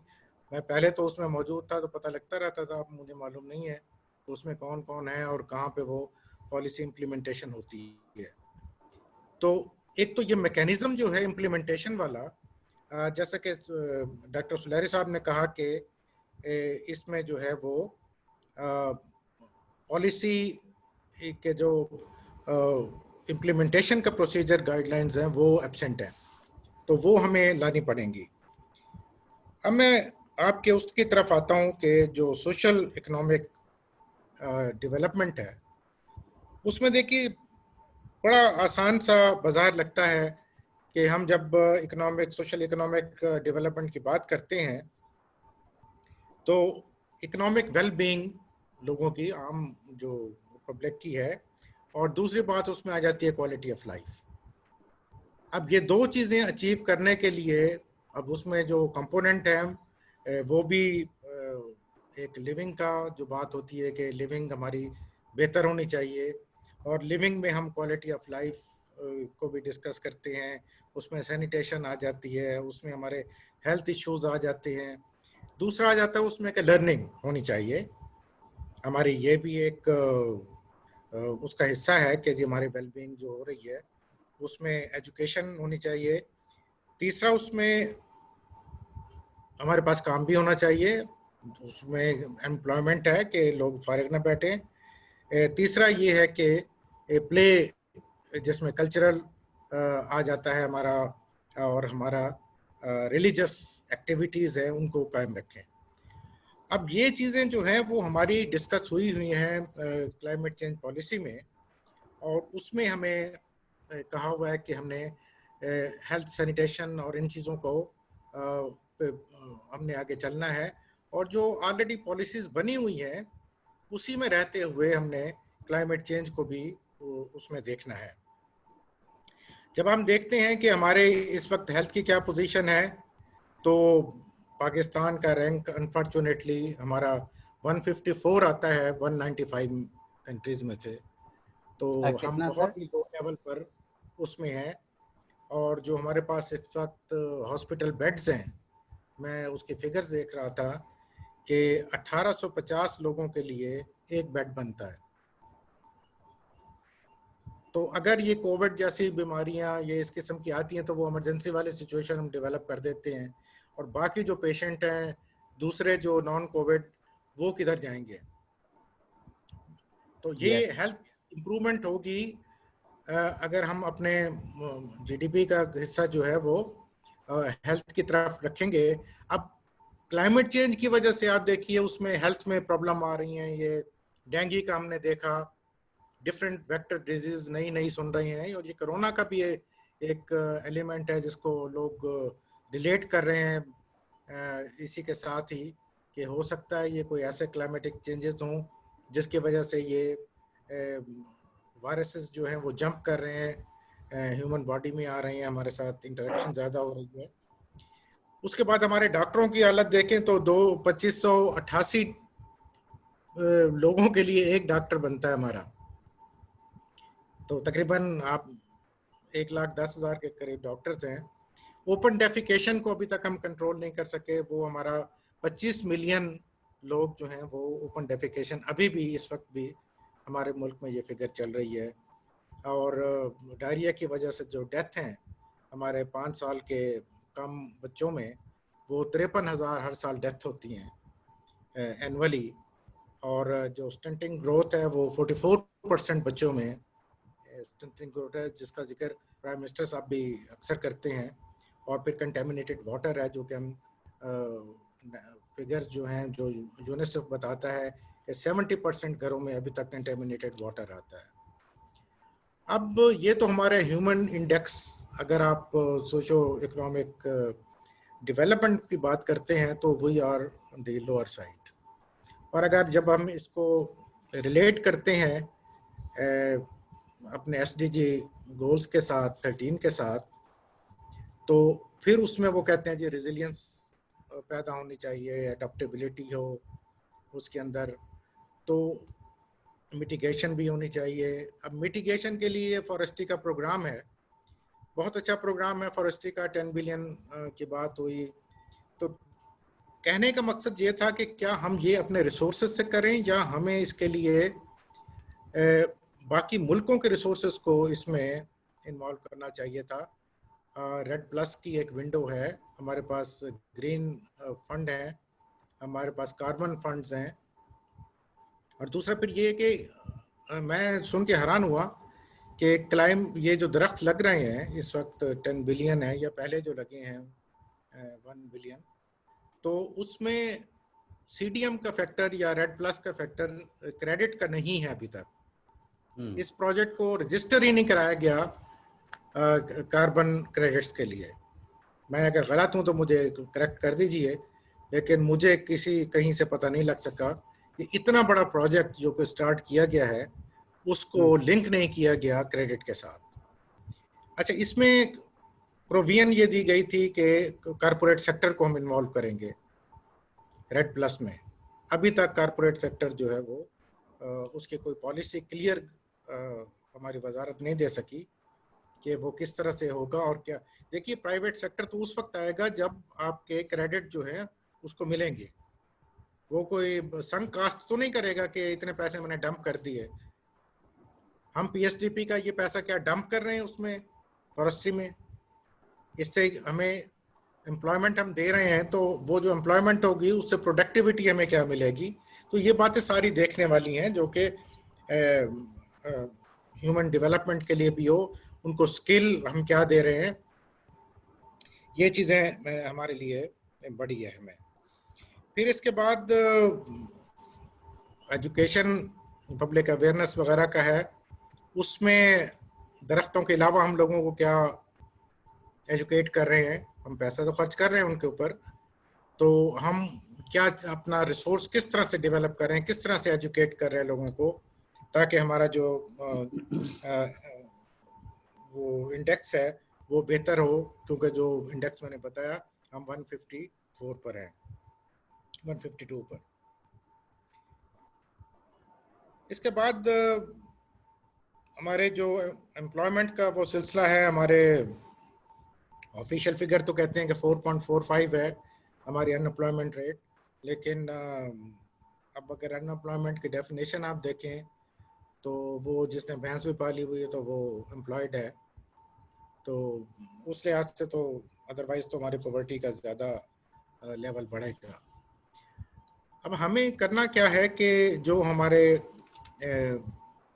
सस्टेनेबल डेवलपमेंट गोल 13 है, इसी में रहते हुए हमने लोगों का ह्यूमन डेवलपमेंट इंडेक्स को भी बढ़ाना है। तो उसके लिए रिसोर्सेज कहाँ से आएंगे? जो मैंने अभी बात की थी कि हमारे जो इंडिकेटर्स हैं इकोनॉमिक, वो तो बहुत पीछे जा रहे हैं, नेगेटिव जा रहे हैं, और आगे कोविड को किस तरह से इसको संभालेंगे, जिस तरह से डॉक्टर साहब ने कहा कि एक पॉजिटिव पहलू उसका ये है कि सोशल डेवलपमेंट में बातें हो रही हैं कि हम इसको उठाएं, लेकिन अनफॉर्चुनेटली इस वक्त अमेरिका को अगर आप उसका रवैया देखें तो वो रिसोर्सेज सारे अपने लिए इस वक्त इकट्ठे कर रहे हैं। उन्होंने पेरिस एग्रीमेंट से निकाल लिया अपने आप को, WHO से उन्होंने अपने आप को निकाल लिया है, जितने दुनिया में वैक्सीन्स तैयार हो रही हैं उन्होंने एडवांस बुकिंग करवा ली है, उन्होंने जो मेडिसिन कोविड के लिए जो एक्टिव हैं उनको उन्होंने बुक करवा लिया है। तो अब तो नफ्सा नफ्सी का आलम है, तो इसके लिए हमारे पास रिसोर्सेज कहाँ से आएंगे? यूनाइटेड नेशंस अमेरिका के उस पर चल रहा है, उसने फंड कम कर दिए हुए हैं, WHO ख़त्म हो गया, तो ये किस तरह से हम कहते हैं कि ह्यूमन डेवलपमेंट इंडेक्स हमारा बढ़ेगा पोस्ट कोविड? मेरे बड़े इस पे खदशात हैं। हमें जो कुछ करना है अपने ही ज़रा से करना है और अपने ही जो रिसोर्सेज हैं इनको बढ़ाना है। अब अपने रिसोर्सेज बढ़ाने के लिए आपको सोसाइटी को एनर्जाइज करना है, आपने सोसाइटी को अपने पाँव पे खड़ा करना है, उनको स्किल्स सिखाना है आपने। तो उस तरफ क्या हम अपनी जिम्मेदारियां पूरी कर रहे हैं? क्या हमारा जो बेनज़ीर इनकम प्रोग्राम या एहसास प्रोग्राम है उसमें हम कितना स्किल डेवलप कर रहे हैं ताकि लोग अपने पाँव पे खड़े हो जाएं? देखिए, ये मॉनेटरी बेनिफिट्स वन टाइम हम दे देते हैं, हम कहते हैं ये 3 महीने के पैसे हैं, कोविड को आप संभाल लें। अब ये एडवांस दिए हुए हैं, अब अगले महीनों में लोगों को नहीं मिलेंगे, वो शोर मचाएंगे। तो ये तो कोई इसका सिलसिला एंड है ही नहीं।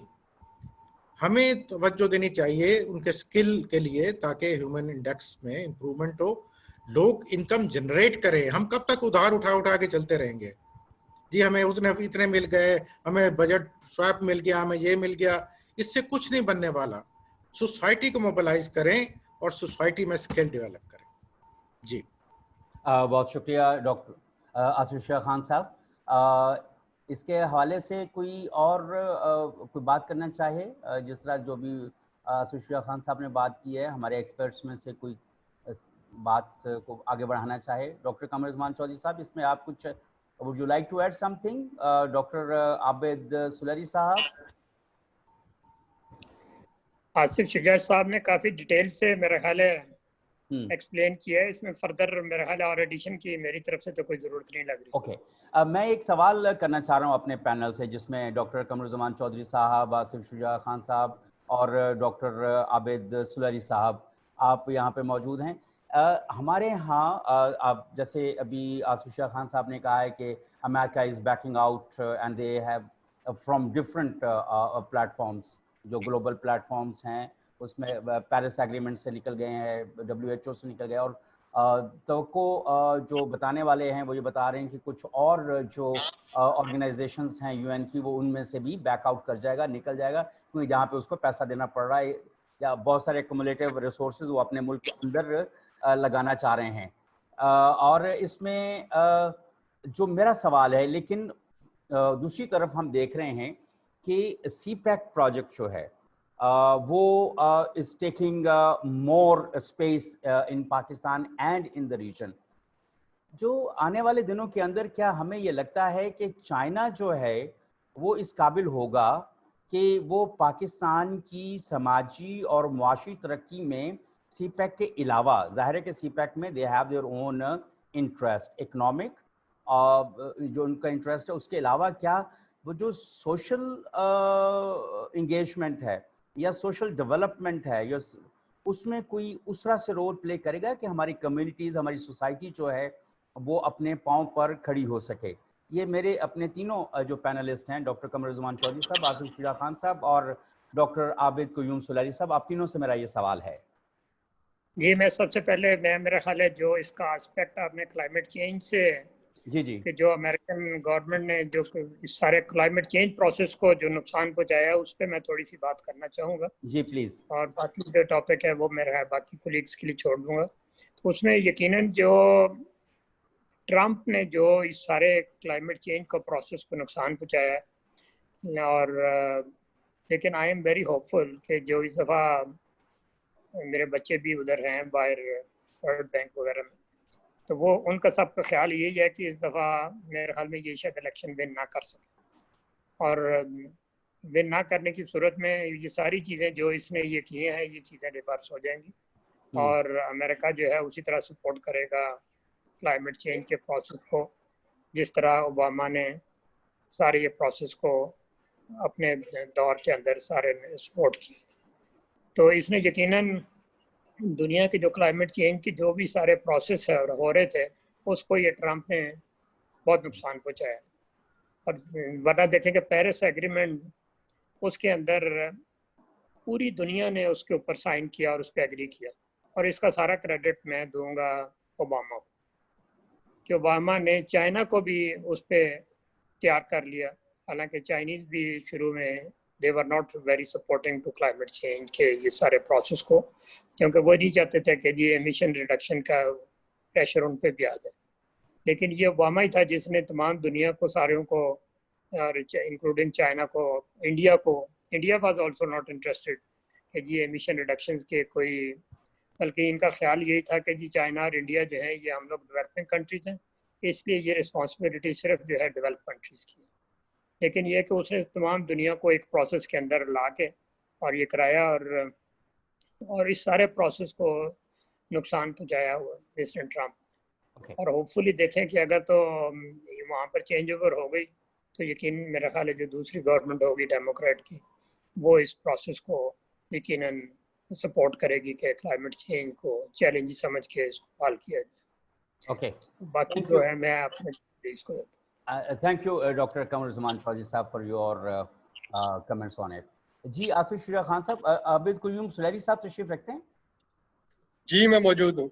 अच्छा, ये आसिफ शुजा साहब जरा बात कर लें कि ये जो मैंने चाइना वाली जो बात की है कि जो आप ही ने बल्कि टॉपिक छेड़ा था कि जो लोकल एम्पावरमेंट है और एहसास प्रोग्राम है, उसी बात को आगे बढ़ाया आसिफ शुजा खान साहब ने।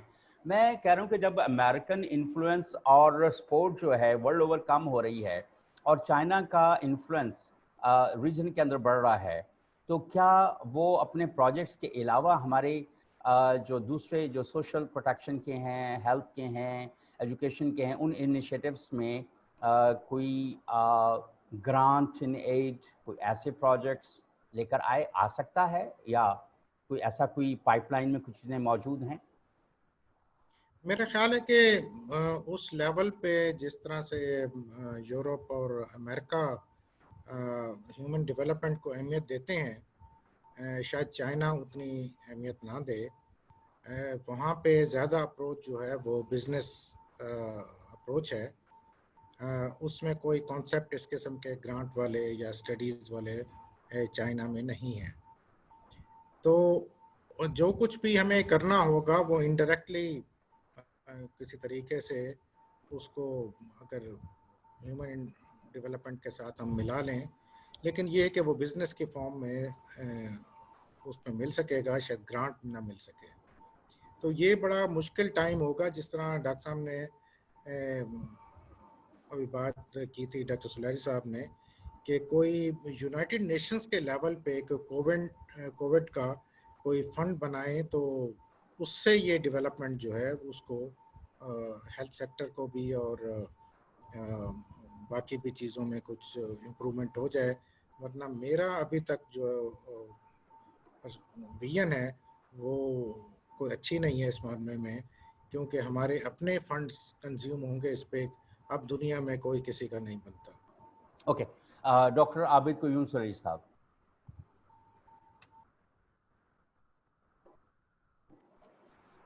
जी शुक्रिया। देखिए इस दो तीन चीज़ें हैं। पहली चीज़ तो ये है कि जब अमेरिका ने पेरिस डिक्लेरेशन से वॉकआउट करने की बात की थी तो उस वक्त दुनिया के पास तीन ऑप्शंस थी। एक ऑप्शन तो ये थी कि दुनिया के बहुत से मुल्क इंक्लूडिंग यूरोप जो ये अफोर्ड कर सकते थे वो अमेरिका की पॉलिसी को टो करते और वो भी पेरिस से डिक्लेरेशन से वॉकआउट कर जाते। जैसे कि अभी WHO के साथ अगर उन्होंने फंड बंद किया है तो बहुत से लोग जो है वो चाहे कहते हैं कि अच्छा जी हमें भी WHO पे एतबार नहीं है, हम मज़ीद फंडिंग नहीं देंगे।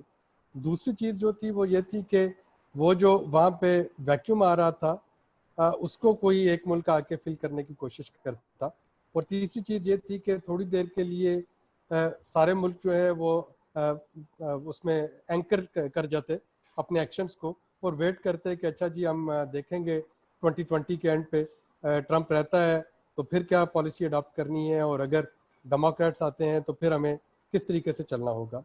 पहला जो सिनेरियो था बड़ी खुशकिस्मती है कि किसी मुल्क ने USA की लाइन को टो नहीं किया। सो USA was the only one that walked out from Paris declaration.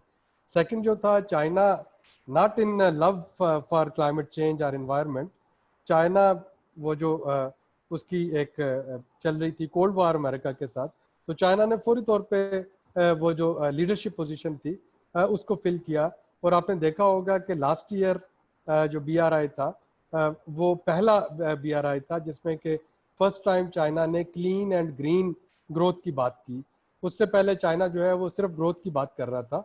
तो BRI का जो इनिशिएटिव, जो मोटो उन्होंने बनाया last year, we were in Beijing at that time, तो वहाँ पे उन्होंने पहली दफ़ा बात की क्लीन एंड ग्रीन ग्रोथ की। तो चाइना ने पूरी तरीके से इसको एजेंडा को ऑन कर लिया। जो तीसरी चीज़ है वो ये है कि अगर मैं चाइना की CPEC में अभी तक की जो इन्वेस्टमेंट को देखूं, और कल इस पे हमारा एक आर्टिकल आ भी रहा है द न्यूज़ में, चाइना जो है वो हमेशा से आपके डिमांड ड्रिवन जो पॉलिसीज़ है जो उसको मीट करता है।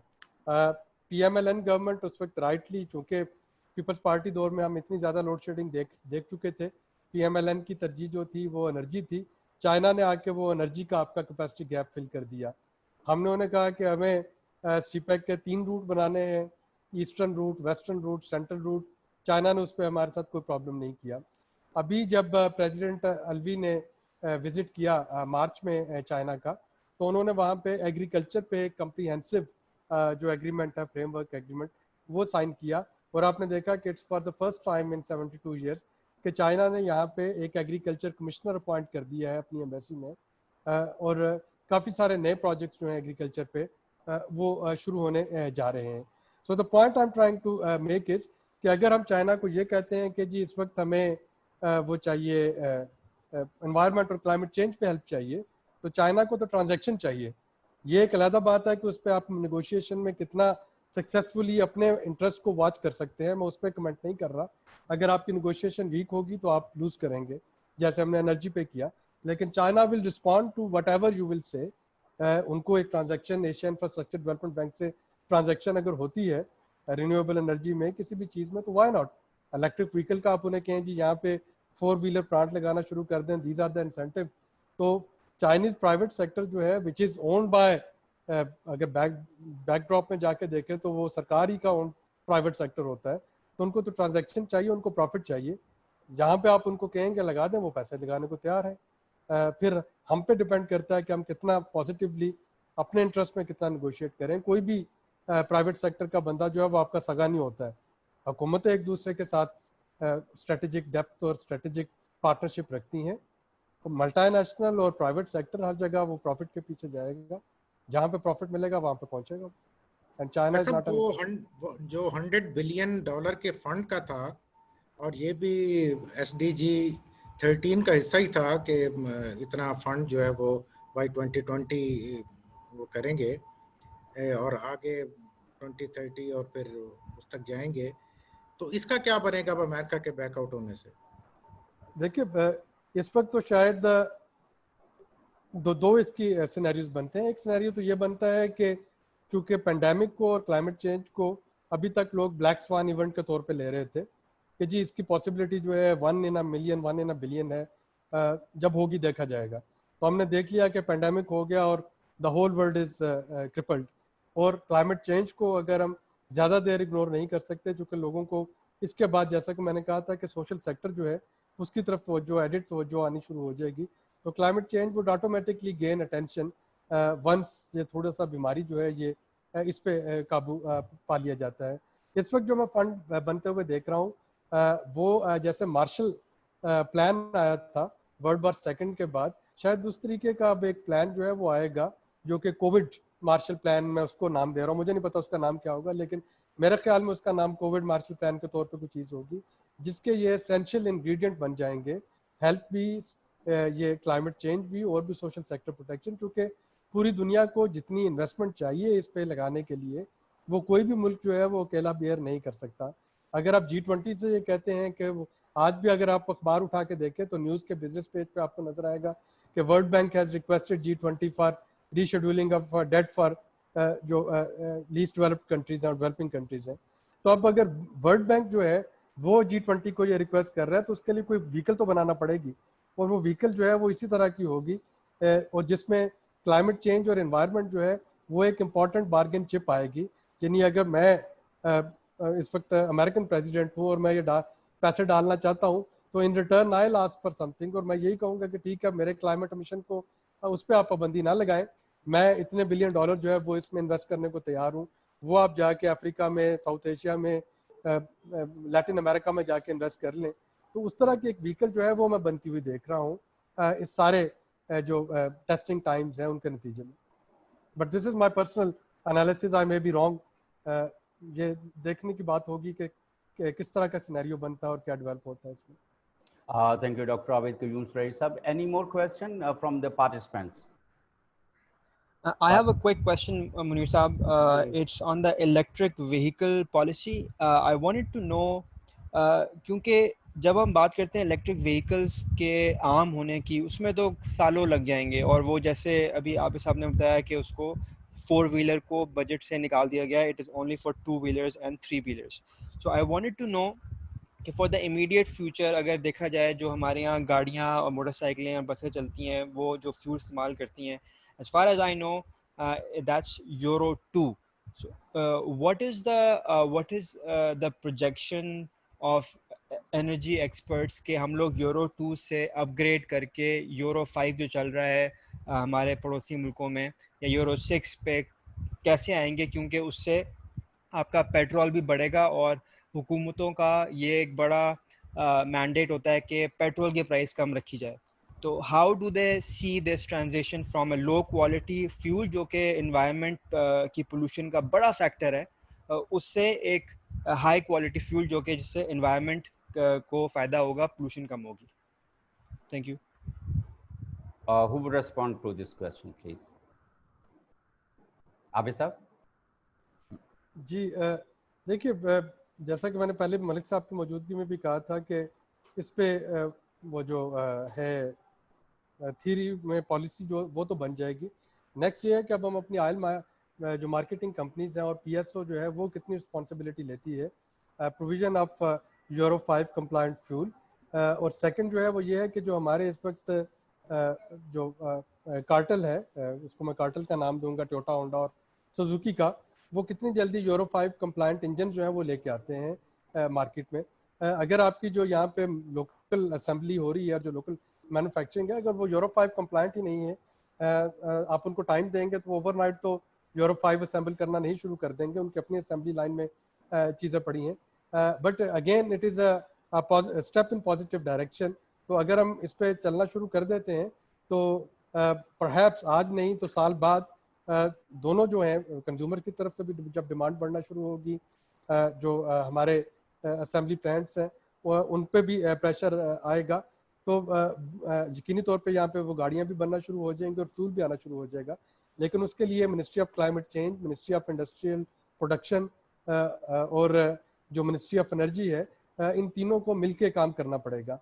तो अगर ये तीनों मिलके काम करती हैं तो यकीनी तौर पे जल्दी हो जाएगा। अगर ये साइलोज में रहता है तो फिर यकीनन मिनिस्ट्री ऑफ क्लाइमेट चेंज अपना काम करती जाएगी, इंडस्ट्री प्रोडक्शन अपना काम कर रही है, पावर वाले अपना काम कर रहे होंगे, फिर देखेंगे कि क्या बनता है। अच्छा डॉक्टर साहब, एक अभी बात फ्यूल एफिशिएंसी की हो रही थी। डॉक्टर कमरुज़्ज़मान चौधरी साहब, प्लीज गो अहेड। मैं इसका बहुत ज़्यादा एक्सपर्ट तो नहीं हूँ, लेकिन मैं इसमें ऐड ये करना चाहूँगा कि ये जो इलेक्ट्रिक व्हीकल्स हैं, ये खैर हमने पॉलिसी बनाई, ये अच्छा इनिशिएटिव है, लेकिन ये बेसिकली ग्लोबल इनिशिएटिव है। और अब तक जो इलेक्ट्रिक व्हीकल ना होने की जो वजह थी वो ये थी कि बेसिकली हम लोग कोई बैटरीज ऐसी नहीं बना सके थे पहले के जो सस्टेन कर सकें लॉन्गर डिस्टेंस के लिए। और अब जो ये डेवलपमेंट रिसेंट डेवलपमेंट है कि जो बैटरीज हैं कार ये इलेक्ट्रिक व्हीकल के लिए, वो वैसी बैटरीज डेवलप हो गई हैं कि जो एक दफ़ा चार्ज करेंगे तो तकरीबन 400-500 किलोमीटर्स वो एक गो में उसमें हम लोग उसको ट्रैवल कर सकें। तो ये बेसिकली हमने तो पॉलिसी बनाई, बड़ा अच्छा किया, लेकिन ये ग्लोबल इनिशिएटिव है और ये ग्लोबल जो इसकी प्रोजेक्शन है वो है बेसिकली कि ये बहुत तेज़ी से ये डेवलपमेंट जो है चेंज ओवर होगी पूरी दुनिया में।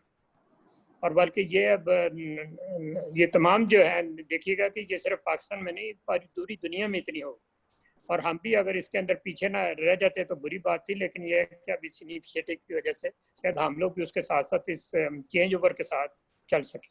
तो इसलिए इसमें मतलब हमारी कोई बहादुरी नहीं है, क्योंकि ये सारी दुनिया में चेंज ओवर हो जाएगा। और पहले तो ख्याल ये था कि विद इन 10 ईयर्स हो जाएगा, अब ये शायद कोरोना वायरस के लिए शायद चंद साल और एक्स्ट्रा हो जाए, लेकिन ये चेंज ओवर बिल्कुल इमिनेंट है। Okay, thank you doctor Qamaruzzaman Chaudhry साहब। मैं एक और चीज़ की तरफ इशारा करना चाहता हूँ कि पहले हम अगर चंद बरस पहले देखें तो बहुत ज़्यादा फ्यूल एफिशिएंसी के ऊपर बात हो रही थी व्हीकल्स की, कि उनको उसको ट्यून करना और किस तरह से सारा, लेकिन हम कुछ वक्त से देख रहे हैं कि व्हीकल्स की फ्यूल एफिशिएंसी, डॉक्टर आबिद सुलैही साहब आप अगर और आसिफ शाह खान साहब के एक पहले मिनिस्ट्री ऑफ इन्वायरमेंट के अंडर में मेरा ख्याल एक ऐसा कोई ऑर्गेनाइजेशन भी मौजूद थी और बड़ी इसके ऊपर बात हो रही थी कि फ्यूल एफिशिएंसी के ऊपर गाड़ियां जो हैं वो ज़्यादा बेहतर, और लेकिन अब हम काफ़ी वक्त से फ्यूल एफिशिएंट व्हीकल्स की ऊपर कोई बात नहीं कर रहा है। आसिफ शाह खान साहब और डॉक्टर आबिद कुयूम सुलैही साहब, मेरा ख्याल पहले आसिफ साहब इस पे बोल लें, उसके बाद आसिफ साहब। पहले वो इनरकॉन का एक इदारा था जो हमारी वजारत के मातहत था, और उसी के तहत ये फ्यूल एफिशिएंसी का प्रोजेक्ट यूएनडीपी के तावन से शुरू हुआ था, जिसमें ट्यून अप स्टेशंस भी लगाए गए थे, और उसमें फिर वो प्राइवेट सेक्टर को भी बाद में इन्वॉल्व किया गया था, और एक पूरी पॉलिसी इस सिलसिले में लेकर आए थे। और फिर ख्याल ये था कि इस तरह के ट्यून अप स्टेशंस जो हैं और वो बनते चले जाएंगे पब्लिक प्राइवेट सेक्टर के ताउन से, लेकिन अनफॉर्चुनेटली फिर वापडा ने इनरकॉन को लेके उसका नाम ही बदल दिया, उन्होंने अब नीक के नाम से वो चल रहा है, लेकिन मेरा ख्याल है मिनिस्ट्री ऑफ क्लाइमेट चेंज का उस डिपार्टमेंट के साथ कोई ताल्लुक नहीं रहा, तो इसलिए वो प्रोग्राम जो है वो आगे नहीं बढ़ सका जो व्हीकल ट्यून अप का था, दूसरा था। Okay, thank you doctor Abid Qayyum Suleri साहब। फ्यूल एफिशिएंट व्हीकल्स, मेरा ख्याल है ये दिस इज समथिंग जो कि ऑटोमेटिकली कंज्यूमर जो है उसकी अवेयरनेस से खुद से अनफोल्ड होना शुरू हो जाएगा।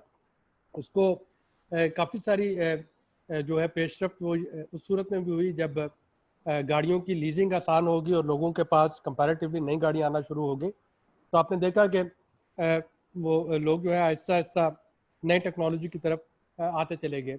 अब अगर यूरो 5 की हम बात करते हैं और यूरो 5 कंप्लाइंट गाड़ियां भी आना शुरू हो जाती हैं, तो अगेन ये इसको काफ़ी एनहांस कर देगा।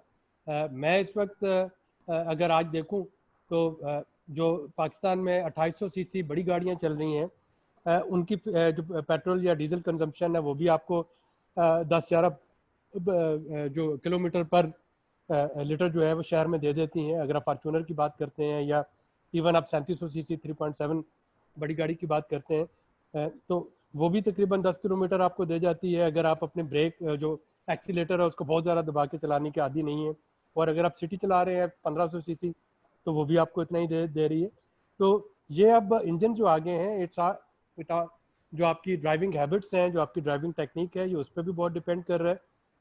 नई गाड़ियाँ जो हैं वो ऑटोमेटिकली जो पेट्रोल की कीमत या डीजल की कीमत बढ़ती है तो वो ऑटोमेटिकली जो कंज्यूमर है वो खुद से कोशिश कर रहा होता है कि वो फ्यूल एफिशिएंसी की तरफ जा रहा हो। तो जो चीज़ मार्केट में डिमांड में आती है वो फिर अडेप्ट करना को बहुत मुश्किल नहीं होता है। तो आई होप कि ये जो फ्यूल एफिशिएंसी है इसको हमें डेफिनेटली पॉलिसी एजेंडा से नहीं हटाना चाहिए, इस पर बात होती रहनी चाहिए, लेकिन ये कंज्यूमर लेड थिंग है जो कि ऑटोमेटिकली हो रही होगी इन एनी केस। चलिए बहुत शुक्रिया हमारे कोई पार्टिसिपेंट्स अगर एक्सपर्ट से कोई बात मुनीर साहब अस्सलाम वालेकुम। मेरा जी वालेकुम सलाम डॉक्टर इमरान खालिद साहब। थैंक यू जी, बहुत शुक्रिया। It's been an exciting discussion. कुछ अर्सा पहले, कुछ ज़्यादा अरसा नहीं गुजरा, उसमें प्राइम मिनिस्टर लाहौर में थे और उन्होंने कहा कि जी 18th अमेंडमेंट, क्योंकि उस पर काफ़ी डिस्कशन हो रही है, उन्होंने कहा कि 18th अमेंडमेंट की वजह से माहौल में भी इतनी माहौलियात के महकमे में इतनी इम्प्रूवमेंट नहीं आई और इन्वायरमेंटल डिग्रेडेशन बढ़ गई है। तो we know for a fact कि अब environment is a provincial subject. Climate change भी प्रोविंसेस ही देख रहे हैं when it comes to adaptation. Ministry जो देखती है वो इंटरनेशनल एग्रीमेंट्स के उसमें। तो ये एक छोटा सा जो टसल चलना शुरू हो गया है in terms of where we are heading with the 18th amendment, और जो कैपेसिटी इश्यूज आ रहे हैं, अगर जो पैनलिस्ट हैं इस पे थोड़ी सी नजर डालें, बिकॉज अब तक जो पॉलिसी और प्लान्स की बात की है और जो सजेशंस आई हैं they are all very relevant, लेकिन जब तक कि हम इस इश्यू को सही तरीके से डील नहीं कर सकेंगे उस वक्त तक खातिर ख्वाह इसमें बात नहीं होगा। तो I really like to hear the thoughts of the panelist. Thank you so much. Okay, capacity building of the provinces to doctor Qamar Zaman Chaudhry साहब। मैं बस सिर्फ ये ऐड करना चाहूँगा कैपेसिटी इश्यूज के मतलब। वैसे तो 18th अमेंडमेंट में जो ये क्लाइमेट चेंज एनवायरनमेंट भी प्रोविंसेस को है, और जो इम्प्लीमेंटेशन ऑफ क्लाइमेट चेंज भी ऑन ग्राउंड जो है वो प्रोविंसेस में करना। और ये इनका क्वेश्चन बिल्कुल दुरुस्त है कि जो प्रोविंसेस की कैपेसिटी है क्लाइमेट चेंज में और एनवायरनमेंट में तो हर कुछ हद तक है, लेकिन ये क्लाइमेट चेंज के इश्यूज में खास तौर पे उन्हें डेवलप करने की ज़रूरत है। तो ये दोबारा फेडरल के पास आने तो ज़रूरी नहीं है, लेकिन ये है कि ये ज़रूर होना चाहिए कि प्रोविंसेस की कैपेसिटी को गवर्नमेंट शुड हेल्प के वो कैपेसिटी डेवलपमेंट हो, ताकि वो ये क्लाइमेट चेंज से रिलेटेड और एनवायरनमेंट से रिलेटेड ऑन ग्राउंड जो इम्प्लीमेंटेशन है प्रोजेक्ट्स की वो कर सकें। Okay, thank you. Asif Shah Khan साहब, कैसे कैपेसिटी बिल्ड हो सकती है, क्या मैकेनिज्म में किया जाए? जाहिर है कि अब एनवायरनमेंट तो सूबों के पास है ना। एनवायरनमेंट प्रोटेक्शन एक्ट के तहत एक बहुत बड़ा फोरम जो कि एनवायरनमेंट प्रोटेक्शन काउंसिल अभी भी मैं समझता हूँ कि कानून में मौजूद है, जो कि प्राइम मिनिस्टर चेयर करते हैं और जिसमें सब सूबों के चीफ मिनिस्टर जो हैं वो उसके मेंबर हैं, और वफाकी और प्रोविंशियल सेक्रेटरी भी उस फोरम में आते हैं, और बाकी प्राइवेट सेक्टर से, एनजीओ से, वो सारे उस फोरम के मेंबर हैं। क्यों नहीं उस काउंसिल का इजलास बुलाया जाता, जो कि कानूनन साल में 2 मरतबा वो बुलाना लाजिम है? तो ये एक तो लॉ की वायलेशन हो रही है कि उसके बाद जब 18th अमेंडमेंट के बाद कोई एक मीटिंग भी हम नहीं बुला सके। तो ये मिनिस्ट्री को देखना चाहिए, या तो लॉ को अमेंड करें, काउंसिल को अबॉलिश करें, प्रोविंशियल काउंसिल जो बनी हुई हैं तो इसको देखें, और ये लॉ की वायलेशन नहीं होनी चाहिए। वहाँ वो फोरम ऐसा है जहाँ पे ट्रेनिंग की बात भी हो सकती है, वहाँ पे कोई ऐसे फोरम बनाए जा सकते हैं जहाँ पे फेडरल और प्रोविंशियल गवर्नमेंट्स बैठ के इस पे बात करें। कोई क्लाइमेट चेंज कोऑर्डिनेशन कमेटी बनाई जा सकती है।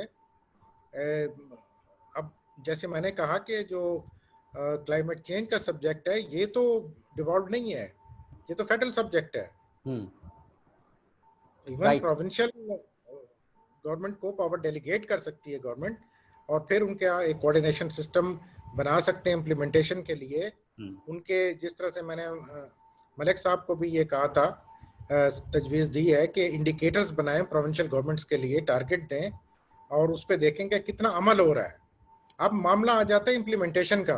पॉलिसी का कोई मसला नहीं है इस वक्त, पॉलिसी बेहतरीन, हमारे डॉक्टर कमर चौधरी साहब की बहुत बड़ी कंट्रीब्यूशन है, वो मौजूद है।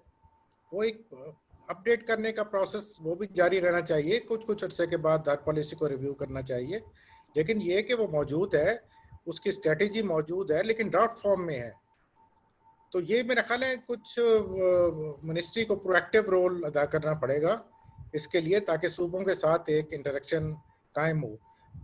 मुझे याद पड़ता है कि 18th अमेंडमेंट के बाद एक हमने फोरम बनाया था वहाँ प्रोविंशियल सेक्रेटरीज का, और उसका नोटिफिकेशन भी हुआ है, लेकिन उसका मैं सेक्रेटरी था तो मैं मीटिंग बुलाता रहा हूँ, उसके बाद मैं पता करता रहा हूँ, लेकिन किसी ने प्रोविंशियल सेक्रेटरीज की मीटिंग कॉल नहीं की।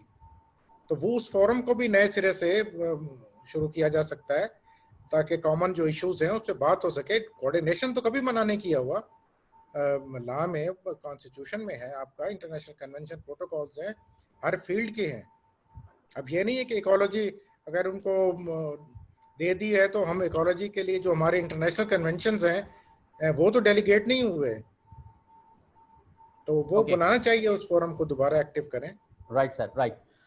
Dr. Abid Qayyum Suleri Sahab, would you like to add something about the capacity building of provinces to tackle climate change and environmental issues?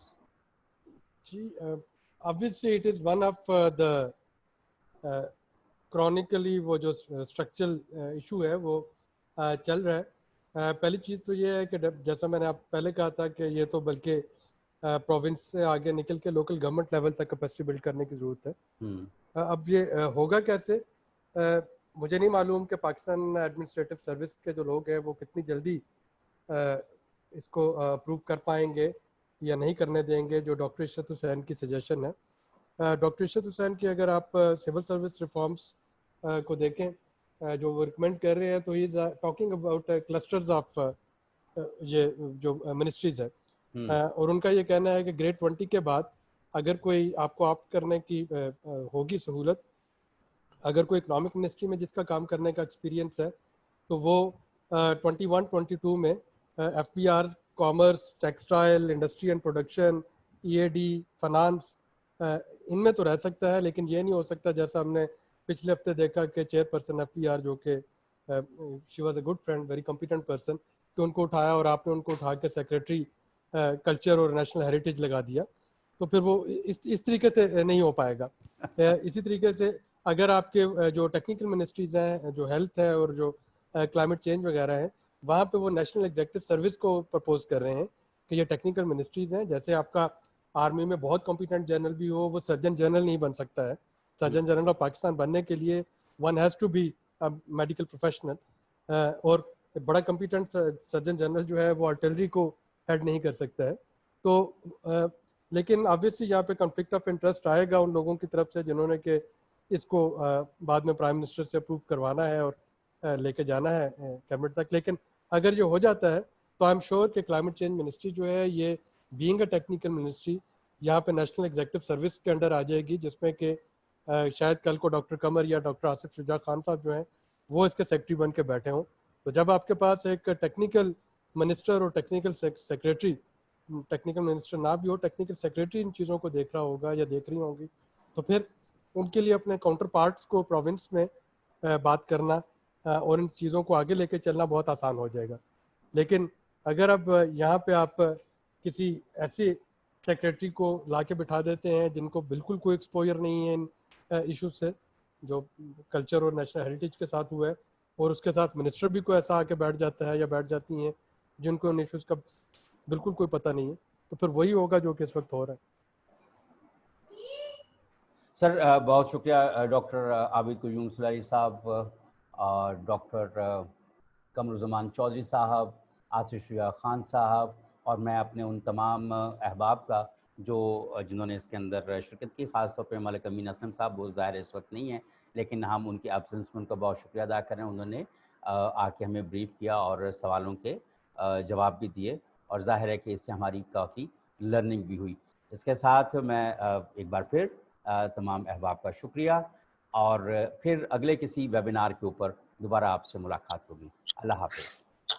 शुक्रिया, बहुत अच्छा प्रोग्राम किया आपने, बड़ी मेहरबानी। थैंक यू मुनीर साहब।